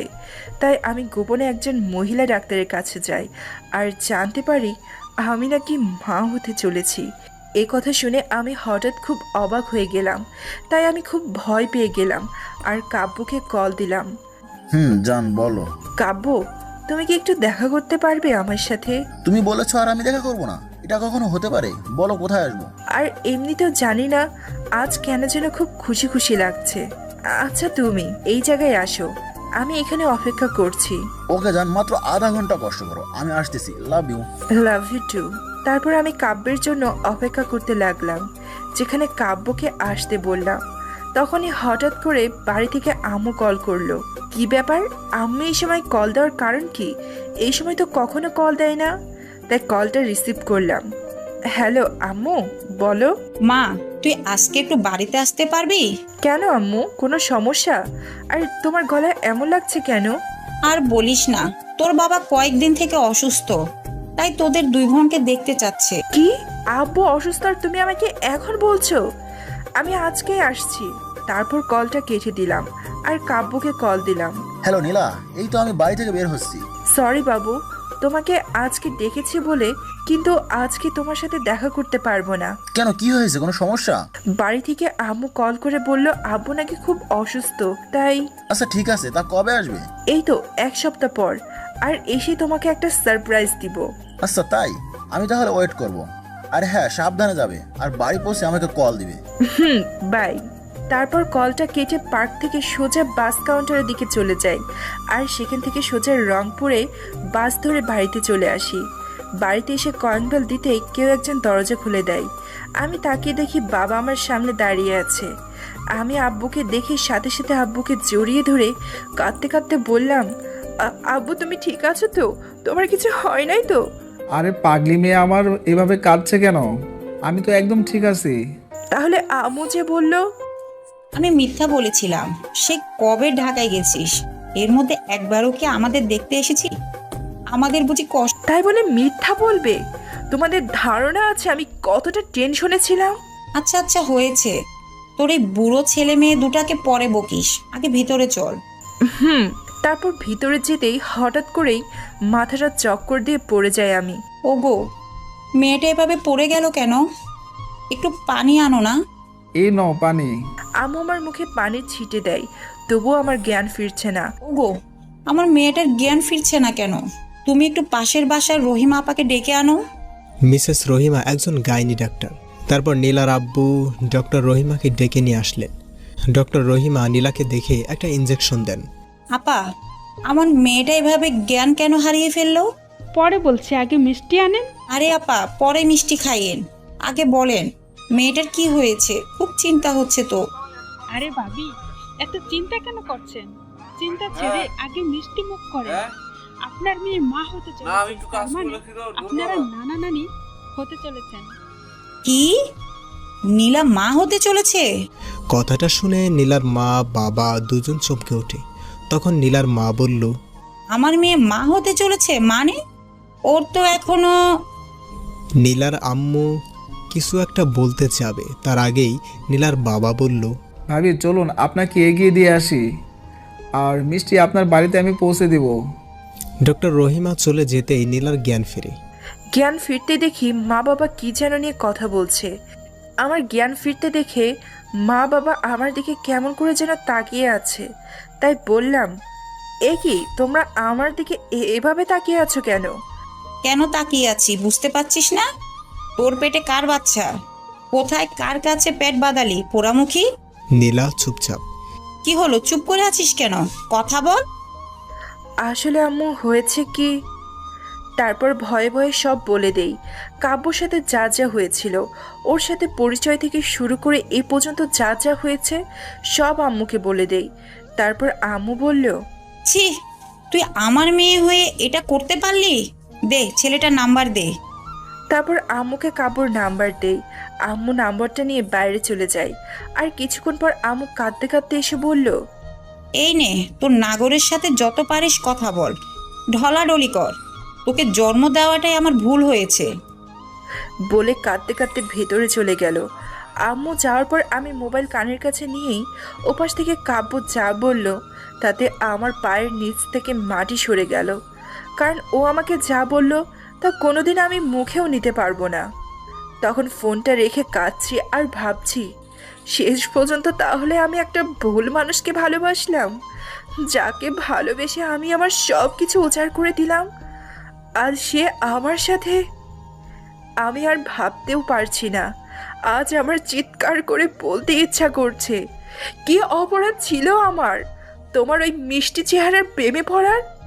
যাকে মন থেকে ভালোবাসলাম সেই তুমি আমার মনটাকে ভালো না বেসে আমার দেহটাকে ভালোবাসলে। এই ছিল তোমার মনে? তোমার যদি মেয়েদের শরীর ভালো লাগতো তাহলে কেন তুমি পতিতা খুঁজে নিলে না? কেন আমার জীবনটাকে নষ্ট করলে? এভাবে কাঁদতে কাঁদতে কখন যে ঘুমিয়ে গেছি জানি না। ঘুম থেকে উঠে দেখি রাত এখন 10টা বাজে। আমি এখন শেষবারের মতো আমার বাবা মাকে এই স্বার্থের দুনিয়াটাকে প্রাণ ভরে দেখে নিব, তারপর এই কষ্টের হাত থেকে মুক্তি নিব। তুই আমাকে মাফ করিস বাবা। পেটের উপর হাত দিয়ে বললাম, আমি তোকে এই পৃথিবীর মুখ দেখতে দিচ্ছি না বলে আমাকে ভুল বুঝিস না। কি করব বল? নিজের অপরাধ ঢাকতে গিয়ে আমি যে তোকেও মেরে ফেলতে পারবো না, আবার তোকে এই স্বার্থের পৃথিবীতে আনতেও পারবো না। আনলে যখন তুই তোর বাবার কথা জিজ্ঞেস করবি তখন যে আমি তোকে জবাবও দিতে পারবো না। তোকে যে বলতেও পারবো না তুই আমার ভালোবাসার মানুষের। মীরা আমাকে শারীরিক ও মানসিক উভয় দিক থেকে নির্যাতন করছে। রাত জাগতে জাগতে আমার চোখের নিচে কালি পড়ে গেছে, শরীরে আগে থেকে অনেকটা চিকন হয়ে গেছে। আর মাঝে মাঝে তো এতটাই অত্যাচার করেছে যে মনে হয়েছিল রাতের ঘুমের মধ্যে ওকে মেরে ফেলি। অবশ্য অনেক রাত মারতেও গিয়েছিলাম, কিন্তু কোনো এক অজানা শক্তি আমাকে তা করতে বাধা দিত। মনে হতো কেউ একজন আমার কানে কানে বলছে, দেখো কাব্য, মীরা যা করছে তা তোকে ভুল বুঝে করছে, তুই ওর ভুলটা ভেঙে দে। কিন্তু কি ভুল তা আজও বুঝে উঠতে পারি নাই। তারপর একদিন দুপুরে আমি ঘুমিয়ে আসি, তখন স্বপ্ন দেখি যে একটা মেয়ে কাঁদতেছে। মেয়েটাকে পেছন থেকে দেখে মনে হচ্ছে সে আমার কতদিনের চেনা। আমি যখন মেয়েটার কাছে গিয়ে যেই তার কাছে হাত রাখতে যাব, তখনই মোবাইলের শব্দে ঘুমটা ভেঙে যায়। মোবাইলের দিকে তাকিয়ে দেখি ভাইয়া কল করেছে। কল রিসিভ করবো কি না ভাবতে ভাবতে হঠাৎ কি মনে করে যেন কলটা রিসিভ করলাম। হ্যালো ভাইয়া, বল, এতদিন পর কি মনে করে কল করলি? কাব্য, আমি জানি ভাই তুই আমার উপর রাগ করে আসিস, কারণ আমি তোর সাথে যা করেছি তা একদম ঠিক করিনি। তুই কি এটা বলতে কল করেছিস? না, তুই প্লিজ আজকে আমার সাথে এই জায়গায় দেখা কর, প্লিজ, মানা করিস না। তোকে আমার অনেক কিছু বলার আছে। ঠিক আছে, বল কখন দেখা করব? যদি পারিস এখনই আয়, আমি এখানেই বসে আছি। ঠিক আছে, আসছি ভাইয়া। তারপর কল কেটে দিয়ে রেডি হয়ে ভাইয়ার দেওয়া ঠিকানায় চলে যাই। ওখানে গিয়ে দেখি ভাইয়া একটা মেয়ের সাথে বসে আছে। আমি ওদের কাছে যেতেই ভাইয়া আমাকে দেখে বলতে লাগলো, এ কি ভাই, তোর এই অবস্থা কেন? আমার কথা বাদ দে, কেন ডেকেছিস সেটা বল। তবে ভাইয়া একটা কথা বলতো, তুই আমার নামে মিথ্যা বলছিস কেন? আর আমাকে কেন ডেকেছিস? তোর আর মীরার ডিভোর্সের কাগজ দিতে নাকি? আরে মীরাকে কেন ডিভোর্স দিতে যাবো? ওর সাথে আমার বিয়ে হলে তো ওকে ডিভোর্স দিব। মানে কি বলছিস ভাইয়া তুই? আমার ঠিক কিছুই তো আমার মাথায় ঢুকছে না। কাব্য, মীরার সাথে আমার কোনো বিয়ে টিয়ে হয় নাই। আমাদের বিয়েটা একটা নাটক ছিল, আর মীরা তোকে কাছে পাওয়ার জন্য এটা করেছে। কাব্য, তুই হয়তো আমার কথা বুঝতেছিস না, তোকে সবটা বুঝিয়ে বলছি। শোন, আগে এটা বলতো, তুই মীরাকে কি আগে থেকে চিনতি? কই না তো। ওহ আচ্ছা, শোন, এ হলো রিমা, যার কথা তোকে আগে বলছিলাম। আমরা দুইজন একে অপরকে ভালোবাসি। একদিন আমাদের পার্কে দেখা করার কথা ছিল, কিন্তু সেদিন রিমা আসে না, বরং মীরা আসে আর বলে যে ও রিমাকে অপহরণ করেছে, আর ওর কথা মতো কাজ না করলে ও রিমাকে মেরে ফেলবে। বিশ্বাস করো ভাই, আমি শুধু রিমাকে বাঁচানোর জন্য মীরা আমাকে যা যা বলছে আমি তাই করেছি, এবং ও কথা মতো মীরাকে বিয়ে থেকে শুরু করে তোকে ওর জালে ফাঁসাতে আমি ওকে সব রকম সাহায্য করেছি। ভাই, তুই আমাকে ভুল বুঝিস না। এখন তুই যেভাবেই পারিস তুই ওর জাল থেকে বের হওয়ার চেষ্টা কর। আর একটা কথা, আমার সাথে যখনই মীরা তোর সম্পর্কে কথা বলতো, তখনই তোর নাম শুনলেই ওর চোখ দেখে মনে হতো ওর চোখ দিয়ে যেন প্রতিশোধের আগুন জ্বলছে। আচ্ছা ঠিক আছে, আজকে আমি আসছি। তা তোরা বিয়ে করছিস কবে? আমাদের তো আজ 10 দিন হলো বিয়ে হয়ে গেছে। ওহ, বিয়েও করে ফেলেছিস? আমাকে তোরা একটা বড় মুখের কথাও বললি না। সবই কপাল। তা আব্বু আম্মু কেমন আছে? আছে একরকম, তোর জন্য চাষি সবসময় কাঁদে। আচ্ছা ঠিক আছে, আমি আসছি বলে তারপর আমি ওখান থেকে চলে আসি। রাস্তা দিয়ে হাঁটছি আর ভাবছি মীরা কেন এরকম করলো। আর আমি তো আগে থেকে ওকে ভালো করে চিনতামও না। তাহলে কিসের প্রতিশোধ আমার থেকে নিতে চায় ও, যার কারণে শুধু আমার নয় নিজের চরিত্র দাগ লাগাতে পিছু পা হলো না। এসব ভাবতে ভাবতে বাড়িতে এসে দেখি যে দরজা খোলা। ভাবলাম হয়তো মীরা হাসপাতাল থেকে চলে এসেছে। তখন হঠাৎ বাড়ির ভিতর থেকে কারো হাসির শব্দ আসছে। আমি দরজা খুলে ভিতরে যেতেই দেখি একটা খুব অপরূপ সুন্দরী মেয়ে মীরার সাথে বসে কথা বলছে। মেয়েটাকে দেখে মনে হয় কোনো স্বর্গ থেকে উঠে আসা রাজকুমারী। তখন মীরা আমাকে আসতে দেখে বলে উঠল, এই তুমি মানুষ নাকি আর কিছু? হ্যাঁ, বাহিরে যাব, অন্তত একটা ফোন তো করে বলবে যে আমি বাহিরে যাচ্ছি। আর আমি কতবার কল দিলাম, কলটা রিসিভও করলে না। কতটা টেনশন হচ্ছিল আমার তুমি জানো। আসলে আমি, কি ব্যাপার আজ এত ভালো করে কথা বলছে, আর সাথে মেয়েটা কে? এই মানুষটা আবার কোন ভাবনার জগতে হারিয়ে গেল। আচ্ছা, তোমার যদি মন না চায় তাহলে বলার প্রয়োজন নাই। আসলে তেমন কিছু না, তোমরা গল্প করো, আমি খাবার। এই একদম না, আগে ফ্রেশ হয়ে আসো, আমি খাবার রেডি করছি। আর হ্যাঁ, তোমাকে তো একটা কথা বলতেই ভুলে গেছি। এ হলো আমার কাছের বান্ধবী মনি, একটা জরুরি কাজে এখানে এসেছে। তোর সেই কাজের জন্য ওকে এখানে 3 মাসের মতো থাকতে হবে। তাই আমি বলেছিলাম কি, তুমি যদি কিছু মনে না করো তাহলে ও আমাদের সাথে এই কয়দিন থাকবে। আর আমাদের তো অনেকগুলো রুম খালিই পড়ে আছে, তাই না? আচ্ছা ঠিক আছে, ওনার যতদিন ইচ্ছা এখানে থাকতে পারে। ভাই, আপনারা ভাবছেন মেয়েটা সুন্দরী দেখে থাকতে বলছি, তা নয়। মেয়েটা আসার কারণে বদমাশি মায়েটা একটু ভালো করে কথা বলছে দেখে বললাম। তারপর আমি ফ্রেশ হওয়ার জন্য ওয়াশরুমে চলে গেলাম। এদিকে মীরা, তোকে বলেছিলাম না আমি বললে ও না করবে না। চল খাবার টেবিলে যাই। চল। তারপর আমিও ফ্রেশ হয়ে খেতে গেলাম আর ওরা কথা বলছে। আরে এত কম খাচ্ছিস কেন? যা লাগবে নিয়ে খা। আর শোন, আমার বাড়িতে কোনো লজ্জা করবি না। তোর যা যা লাগবে আমার জিনিস ব্যবহার করতে পারবি, কোনো সংকোচ করবি না। আচ্ছা ঠিক আছে, তবে একটা কথা, আমি এখানে আসার পর তোর একটা জিনিসের উপর আমার চোখ পড়ে গেছে, বলতে পারিস পছন্দ হয়ে গেছে। আমার কাজ হয়ে গেলে আমি কিন্তু তোর চোখে ধুলা দিয়ে তা নিয়ে যাব। ঠিক আছে, যা নেওয়ার তা নিস, চোখে ধুলা দেওয়া লাগবে না। এদিকে আমি খাওয়া দাওয়া শেষ করে বাড়ির ছাদে এসে রাতের আকাশ দেখছি। ঠিক তখনই কি ব্যাপার জিজু, একা একা এই মেঘাচ্ছন্ন আকাশে কি দেখছেন? মানুষ তো পরিষ্কার আকাশে কোটি তারার মাঝে সুন্দর একটা চাঁদকে দেখে, তাহলে আপনি কি দেখছেন ওই আকাশে? মনি, সব মানুষ যে রাতের আকাশে তারা ভরা আকাশের সৌন্দর্য দেখতে ছাদে আসে এমনটা নয়। আমাদের সমাজে এমন অনেক মানুষ আছে যারা এই মেঘে ঢাকা আকাশটাকে বেশি ভালোবাসে। কি জানি, আমার তো এটা জানা ছিল না। যাই হোক, একটা কথা বলছি শোনেন।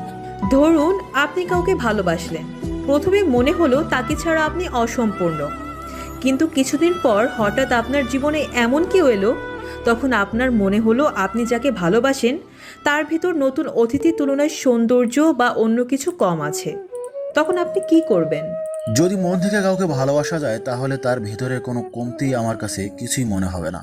আর যদি তার সৌন্দর্য দেখে আপনি ভালোবাসেন তাহলে তা আপনার কাছে ভালোবাসা নয়।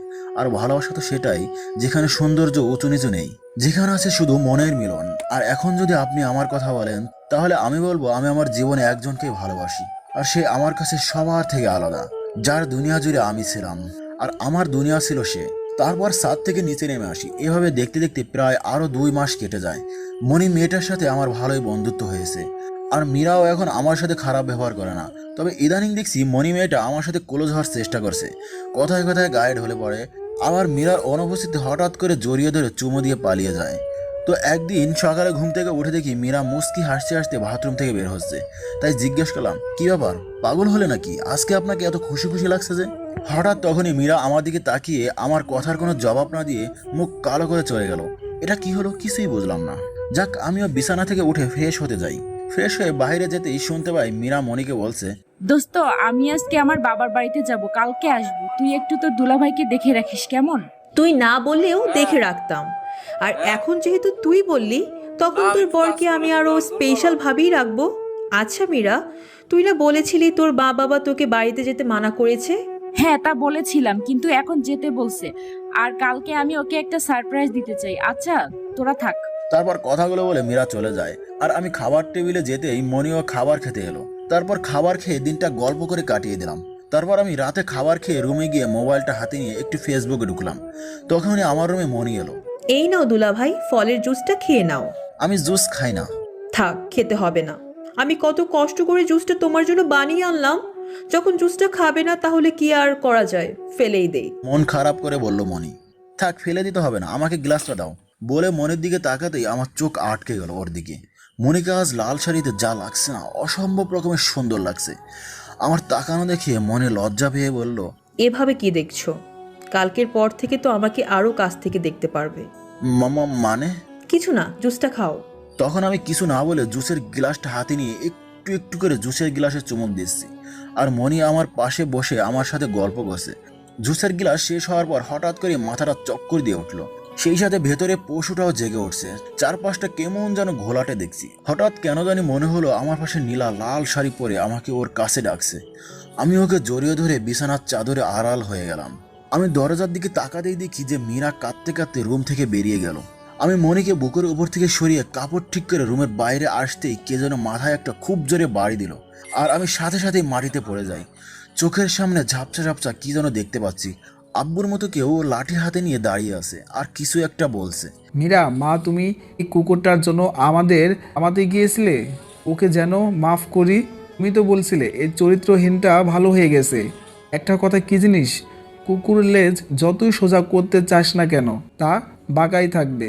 শুধুমাত্র তোর কথা আর তোর পেটের বাচ্চার কথা ভেবে ওকে মাফ করতে চেয়েছিলাম, এখন তো ওকে। কথাটা বলেই কাব্যের বাবা কাব্যকে মারতে শুরু করলো। মারের চোটে কাব্যের গা ফেটে রক্ত বের হচ্ছে। কাব্যের মার দেখে মীরা খুব কাঁদতেছে। এদিকে কেউ কাব্যের বাবাকে আটকাতেও পারছে না। কাব্যকে মারতে মারতে যখন হাতের লাঠি ভেঙে যায় তখন তিনি বলেন, এই সবাই গিয়ে গাড়িতে উঠে পড়ো। আর একটা কথা, কেউ যদি এই জানোয়ারটাকে হাসপাতালে নেওয়ার চেষ্টা করো তাহলে তার যে কি হাল করব তা বুঝতে পারছো। আর মা, তুমি আমাদের সাথে চলো। বলেই তিনি বাড়ি থেকে বের হয়ে গেলেন। তার পিছন পিছন সবাই বের হয়ে যায়। সবাই বের হতেই মনি রুম থেকে বের হয়ে মীরার দিকে তাকে একটা মুচকি হাসি দিয়ে চলে যায়। আর মনির পিছন পিছন মীরাও চলে যায়। শুধু পিছনে ফেলে যায় কাব্যের রক্তাক্ত দেহ। অসমাপ্ত। 7 বছর পর। মনি, এই মনি, কোথায় তুমি? দেখে যাও তোমার পাজি ছেলে আমার জামা কাপড়ের কি অবস্থা করেছে।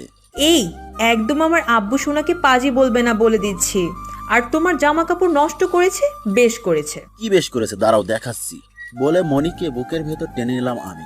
এটা কি হলো? তুমি আমার কাপড়টা নষ্ট করে দিলে কেন? বেশ করেছি, কি করবে তুমি? হ্যাঁ মণিমা, মণিমা কোথায়? নিচে গাড়ি অপেক্ষা করছে।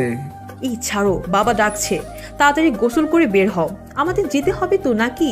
তারপর রানা মনিকে ছেড়ে গোসল করতে চলে যায়।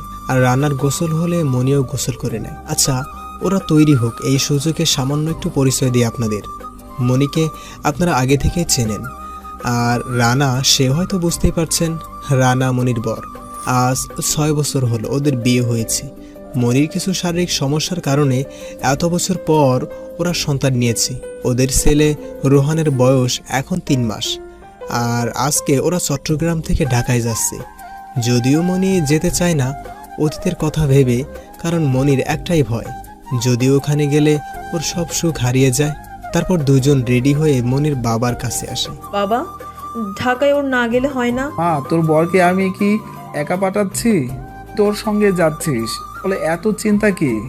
ভয় করছে বাবা, যদি ওখানে গিয়ে সবকিছু হারিয়ে ফেলি। কি হারিয়ে ফেলার ভয় করছো তুমি? কই কিছু না। আচ্ছা মনি, তুমি আমাকে একটা কথা বলবে? এখন তার বিশ্রাম করার সময়। সেই সময় যদি আমার মতো একটা দামড়া ছেলে ঘরে বসে থেকে বাবাকে গাধার মতো খাটাই, তাহলে সেটা ভালো লাগবে? এই সাবধানে কথা বলবে। আমার বুড়ো ছেলেটাকে আর একবার গাধা বললে তোমার মাথা ফাটাবো। মা, তুই এটা কি করছিস? মাইকে ছেড়ে দে। আব্বু, আমরা তাহলে আসি, নিজের খেয়াল রাখবে, আমরা খুব তাড়াতাড়ি ফিরে আসবো বলে গাড়িতে উঠলো মনি। প্রায় 4.5 ঘন্টার পর ঢাকায় আসলাম। ঢাকায় একটা বড় শপিং মলের সামনে আসতেই ড্রাইভারকে বললাম, ড্রাইভার, গাড়িটা শপিং মলের কাছে পার্ক করেন তো। কি হলো, এখানে নামলে যে? কিছু কি কিনবে? হ্যাঁ, বাবুর জন্য কিছু কাপড় নিব। ঠিক আছে, চলো। তারপর আমরা মলের ভিতরে ঢুকে পড়ি। মনি, তুমি বাবুর জন্য কাপড় দেখো আর আমি একটু মলটা ঘুরে দেখি। ঠিক আছে, বেশি দেরি করবে না কিন্তু। ওকে সুইট হার্ট। তারপর আমি মলটা ঘুরে দেখছি। ঠিক তখনই পেছন থেকে কে যেন আমার হাত টেনে ধরলো। আমি পেছন ঘুরে দেখি একটা 6 বছর বয়সের হবে একটা মেয়ে। কিছু বলবে মা? আঙ্কেল, জুসের বদলে কোকটা খুলে দেবো? আমি না খুলতে পারছি না। ঠিক আছে দাও, জুসের বোতলের কর্কটা খুলে দিই। তা মামুনি, তুমি এখানে একা কেন? তোমার মা বাবা কোথায়? তোমার এভাবে একা একা ঘোরা ঠিক নয়। আমার আব্বু নেই। আম্মু বলেছে যে আব্বু নাকি অনেকদিন আগেই ওই আকাশে তারা হয়ে গেছে, তাই আমার সাথে আসতে পারে নাই। তাই আমি আম্মুর সাথে এসেছি। সরি মামুনি, আমি বুঝতে পারিনি। তা মামুনি, তোমার নাম কি? আমার নাম হলো রাইসা। এই রাইসা, কোথায় গেলি মা? এই রে, আম্মু ডেকেছে, মনে হয় আমাকে না পেয়ে রেগে গেছে। আমি যাই। আরে শোনো তো, যা চলে গেল। ভারী মিষ্টি মেয়ে তো। আমার যদি এরকম একটা মেয়ে থাকতো। এই একা একা কি ভাবছো এত? চলো, আমার হয়ে গেছে। কিছু না, চলো। তা আমার আম্মুটা এত ঘুরলে হবে? বাড়িতেও তো যেতে হবে। হ্যাঁ চলো, তবে বাড়িতে গিয়ে আমাকে কিন্তু চিংড়ি মাছ রান্না করে খাওয়াবে। চিংড়ি মাছের কথা শুনেই মীরার মনটা খারাপ হয়ে গেল, কারণ কাব্য যে চিংড়ি মাছ খেতে খুব পছন্দ করে। ছোটবেলায় নাকি কাঁচা চিংড়ি মাছ অনেকবার খেয়েছিল, সে কাব্যের আম্মুর কাছে শুনেছে। ঠিক আছে মা, খেও, এবার তো চলো। তারপর মীরা রাইসাকে নিয়ে মলের বাহিরে আসতে দেখেই যে কাব্যের মতো কেউ গাড়িতে করে চলে যাচ্ছে। মীরা হঠাৎ কাব্যকে জীবিত দেখে মীরার পৃথিবীটা যেন থমকে গেল।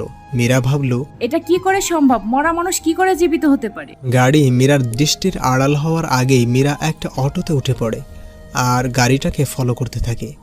একসময় গাড়িটা একটা বাড়ির ভিতরে যায়। আরে, এটা তো মনির বাড়ি। তাহলে মনি ফিরে এসেছে। মিনা মনির বাড়ির কাছে এসে অটোর ভাড়া মিটিয়ে মনিদের বাড়িতে ঢুকে আর চুপি চুপি জানালা দিয়ে ভিতরে তাকাতেই মীরার পৃথিবী যেন থমকে গেল। এ কি দেখছে সে? এটা দেখার আগে ওর মৃত্যু হলো না কেন? কারণ মীরা ভিতরে তাকাতেই দেখে যে মনি কাব্যকে কিস করছে। তার কিছুক্ষণ পর মীরার কানে একটা বাচ্চার কান্না এলো। রানা, আমাকে এবার তো একটু ছাড়ো, বাবু কাঁদতেছে তো। তারপর মনি ভিতরে যেতেই মীরা কলিং বেল দেয়। এ সময় আবার কে বাড়িতে আসলো ভেবে দরজা খুলতে দেখি একটা মেয়ে দাঁড়িয়ে কাঁদতেছে। আপনি কে আপু?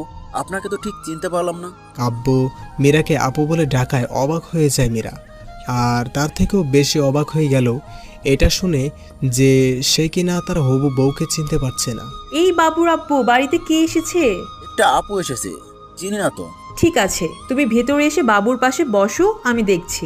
তারপর মনি বাহিরে আসে আর কাব্য ভিতরে সেলের কাছে চলে যায়। এদিকে মনি বাহিরে আসতেই দেখে মীরা দরজার কাছে দাঁড়িয়ে আছে।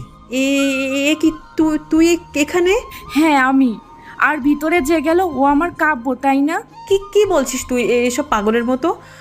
আমার বর কেন তোর কাব্য হতে যাবে? তুই তো নিজের হাতে নিজের বরকে আগুনে পুড়ে মেরে ফেলেছিস, তাই না? তাহলে তুই এখন কেন এসব বলছিস? না, ওকে আমি মারিনি। তুই আমার কাছ থেকে ওকে আলাদা করতে তুই নিশ্চয়ই কোনো চাল চেলেছিস, যার কারণে ও আমাকে চিনতে পারছে না। রানা, আমি 5-10 মিনিটের জন্য একটু বাইরে যাচ্ছি, তুমি বাবুকে একটু দেখে রেখো। হ্যাঁ। তারপর মনি মীরার হাত ধরে ওদের বাড়ির বাইরে এসে বলে, হ্যাঁ, তুই ঠিক বলেছিস, আমি ওর সাথে এমন কিছুই করেছি। কি করেছি জানিস? শোন তাহলে। তোর কাব্যর পুরাতন সব স্মৃতি আমি নষ্ট করে দিয়েছি, বুঝতে পারছিস? ওর সব স্মৃতি আমি একদম নষ্ট করে দিয়েছি। ও ওর পরিবার, তুই এবং তোদের সবাইকে ভুলে গেছে। এমনকি ও এটা অবধি জানে না ওর নাম রানা নয়, ওর নাম কাব্য। আমি ওকে সব ভুলিয়ে ওকে এক নতুন জন্ম এবং এক নতুন পৃথিবী দিয়েছি, যার সবটা জুড়ে আমি, শুধুই আমি। কিন্তু আফসোস, আমার শুধু ওর মন থেকে একটা জিনিস মুছতে পারিনি। জানি না প্রত্যেক রাতে কি ওর স্বপ্নে এসে গান গায়, যাকে আমি মুছে দিতে পারছি না। আর হ্যাঁ, তুই ওকে দেখে এত অবাক হচ্ছিস কেন? আর নিজের বর করছিস কেন? তুই তো ওকে দেখতেই পারতি না। আমাকে সবসময় বলতি ও তোর বোনের খুনি। ওকে তোদের কাছে মৃত বানিয়ে দিলাম। তারপর কাব্যকে নিয়ে আমি চট্টগ্রামে চলে যাই আর চিকিৎসা করাই। ডাক্তারকে টাকা খাইয়ে ওর সব স্মৃতি আমি মুছে দিয়ে ওকে নতুন একটা পরিচয় দেই, আর আমার সব ভালোবাসা দিয়ে ওকে আমার করে নেই। তাই ভালোই বলছি মীরা, তুই এখান থেকে চলে যা, আর তোর মাথা থেকে কাব্যর নামটা মুছে ফেল। আর আজকের পর থেকে তোকে আমার রানা মানে তোর কাব্যের আশেপাশেও যেন না দেখি। যদি কাব্যের আশেপাশে কখনো তোকে দেখি, তাহলে তুই যেমন তোর বোনের জন্য ওকে মারতে চেয়েছিলি, ঠিক তেমনই তুই যদি আমাদের মাঝে আসার চেষ্টাও করিস, তাহলে তোকে সরাতেও আমি 2 মিনিট সময় লাগবে না। মনি, তুই তো আমার বেস্ট ফ্রেন্ড, প্লিজ এমনটা করিস না। আচ্ছা, বেস্ট ফ্রেন্ড বলে কি তোকে আমার বরের ভাগ দিব নাকি? এতটা মহান আমি নই। আর তাছাড়া আমি যদি তোর কাছে তোর বরকে চাইতাম, তুই দিতি? তুই কেন? পৃথিবীর কোনো মেয়ে এটা করবে না। ঠিক বলেছিস মনি, আসলে কেউ কখনো তার বরের ভাগ কাউকে দেয় না। তাহলে আমি কেন তোর কাছে দয়া ভিক্ষা চাচ্ছি? আমার জিনিস আমি খুব তাড়াতাড়ি এখান থেকে নিয়ে যাব, তুই শুধু তৈরি থাক। আর তোকে অনেক অনেক ধন্যবাদ। কেন জানিস? আজ থেকে আমার মেয়েটাকে আর কেউ অনাথ বলতে পারবে না। তোর মেয়ে মানে? সরি, আমার মেয়ে না, আমাদের মেয়ে, কাব্য আর আমার মেয়ে। আমার মেয়েটা শুধু আমার একটা ভুলের কারণে এতদিন বাবার আদর পায়নি, আর এখন খুব তাড়াতাড়ি সেটা পেতে চলেছে। আসি কেমন? তবে একটা কথা কি জানিস মনি, আমাদের জীবনে এমন কেউ আছে যাকে আমরা যতই চেষ্টা করি না কেন ভুলতে পারি না, যেমনটা কাব্য ভুলতে পারে নাই। তুই হয়তো কাব্যর সব স্মৃতি থেকে আমাকে এবং আমার পরিবারের সবার কথা মুছে দিতে পেরেছিস, কিন্তু তাকে ভুলিয়ে দিতে পারিসনি, যে কাব্যর জন্য স্পেশাল। কাব্য আজও তাকে ভুলতে পারেনি, আর সে আজও কাব্যর ভিতরে বেঁচে আছে। এদিকে মীরার মুখে এমন কথা শুনে মনি খুব ভয় পেয়ে গেল আর বলল, তুই কার কথা বলছিস মীরা? সেটা সময় আসলেই তুই জানতে পারবি। বলেই মীরা ওখান থেকে চলে যায়। আর এদিকে মনি হঠাৎ কিছু হারিয়ে ফেলার ভয়ে বাড়ির ভিতর দৌড়ে গিয়ে কাব্যকে শক্ত করে জড়িয়ে ধরে, এমনভাবে জড়িয়ে ধরে যেন কাব্যকে ছেড়ে দিলেই কাব্য হারিয়ে যাবে। ওদিকে মীরা এখান থেকে সরাসরি ওর মেয়েকে নিয়ে কাব্যদের বাড়িতে চলে যায় আর সবাইকে বলে দেয় যে কাব্য এখনো বেঁচে আছে। কি বললি মা তুই? আমার ছেলে বেঁচে আছে? তুই একবার আমাকে ওর কাছে নিয়ে চল, কতদিন ছেলেকে দেখি না, আজকে ওকে প্রাণ ভরে দেখব। মা প্লিজ আমাকে শুধু একটিবার নিয়ে চল। না মা, এখনো সময় আসেনি। ও যে তোমাদের কাউকে চিনতে পারবে না, কারণ... তারপর মীরা সবকিছু খুলে বলে কাব্যের পরিবার, মনি আর কাব্যের সাথে যেসব কাহিনীও দেখে এসেছে। মীরার মুখে সবকিছু শুনে সবাই কাঁদতেছে, শুধু কাব্যের বাবা ছাড়া। কাব্যের বাবা কিছুই বলছে না, সোফায় বসে বসে কি যেন ভাবতেছে। তারপর আমি আমার রুমে এসে আলমারি থেকে একটি ডায়েরি বের করে পড়তে থাকি, যেটা কাব্যের লেখার ডায়েরি ছিল। যে ডায়েরির শেষের কথা হাতে গোনা কয়েক পাতায় কাব্য আর আমাকে নিয়ে লেখা আছে, আর বাকিটা ডায়েরি জুড়ে আমার বোন নীলা। ডায়েরিটা পড়তে পড়তে হারিয়ে যায় অতীতে। 7 বছর আগে ফিরে এলাম। সেদিন কাব্যকে ওই বাড়িতে রেখে এসে খুব খুশি খুশি লাগছে, কারণ আজ আমার বোনের হত্যার প্রতিশোধ আমি নিতে পেরেছি। তবুও কেন জানি না আমার মন বলছে আজকে আমি অনেক বড় ভুল করতে চলেছি। এসব ভাবছি আর আলমারিতে কাপড় রাখছি। কাপড় রাখার পর যেই আলমারি বন্ধ করতে যাব, তখনই আলমারিতে একটা ডায়েরি দেখতে পাই। জানি না কি মনে করে আমি ডায়েরিটা হাতে নিতেই ডায়েরির উপর সুন্দর করে লেখা, আমার আর তার লাভ স্টোরি। ভাবলাম বাব্বা, চিটারটা আবার ভালোবাসতেও জানে। পড়ে দেখি একটু, কেন জানি পড়তে মন চাচ্ছে। ডায়েরিটার প্রথম পাতায় আমার বোন নীলাকে নিয়ে একটা সুন্দর কবিতা লেখা, আর তাই আগ্রহটা আরও বেড়ে গেল। নীলার অসমাপ্ত ডায়েরির শেষ থেকে বিশেষ দ্রষ্টাব্দ। আপনাদের মনে আছে নীলার ডায়েরি? কিন্তু সেদিন মীরা অসমাপ্ত রেখেছিল। ডায়েরি পড়া শুরু।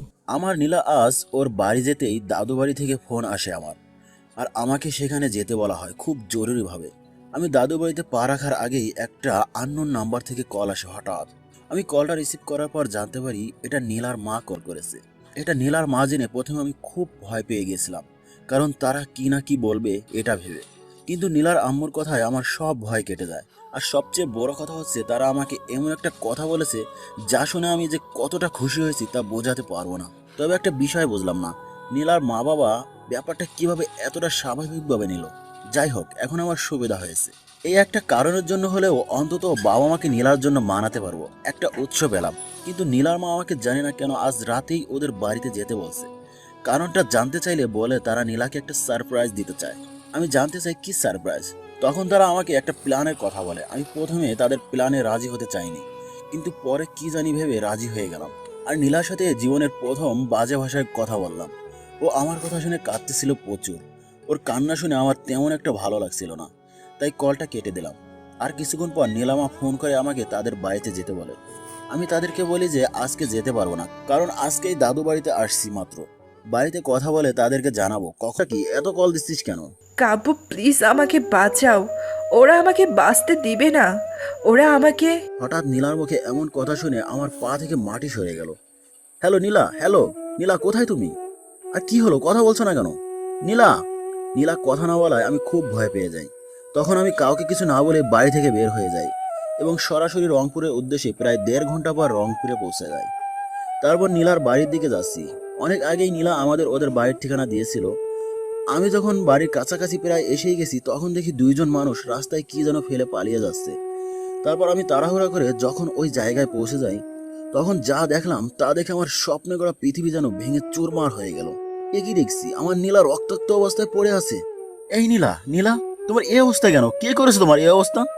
কাব্য ভালোই হয়েছে তোমাকে এই অবস্থায় কাছে পেয়ে।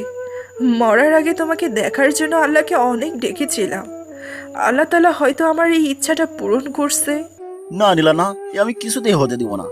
আমি তোমাকে এখনই হাসপাতালে নিয়ে যাচ্ছি, দেখবি তোমার কিচ্ছু হবে না। কাব্য প্লিজ, হাসপাতালে যাওয়ার মতো সময় আমার কাছে নেই।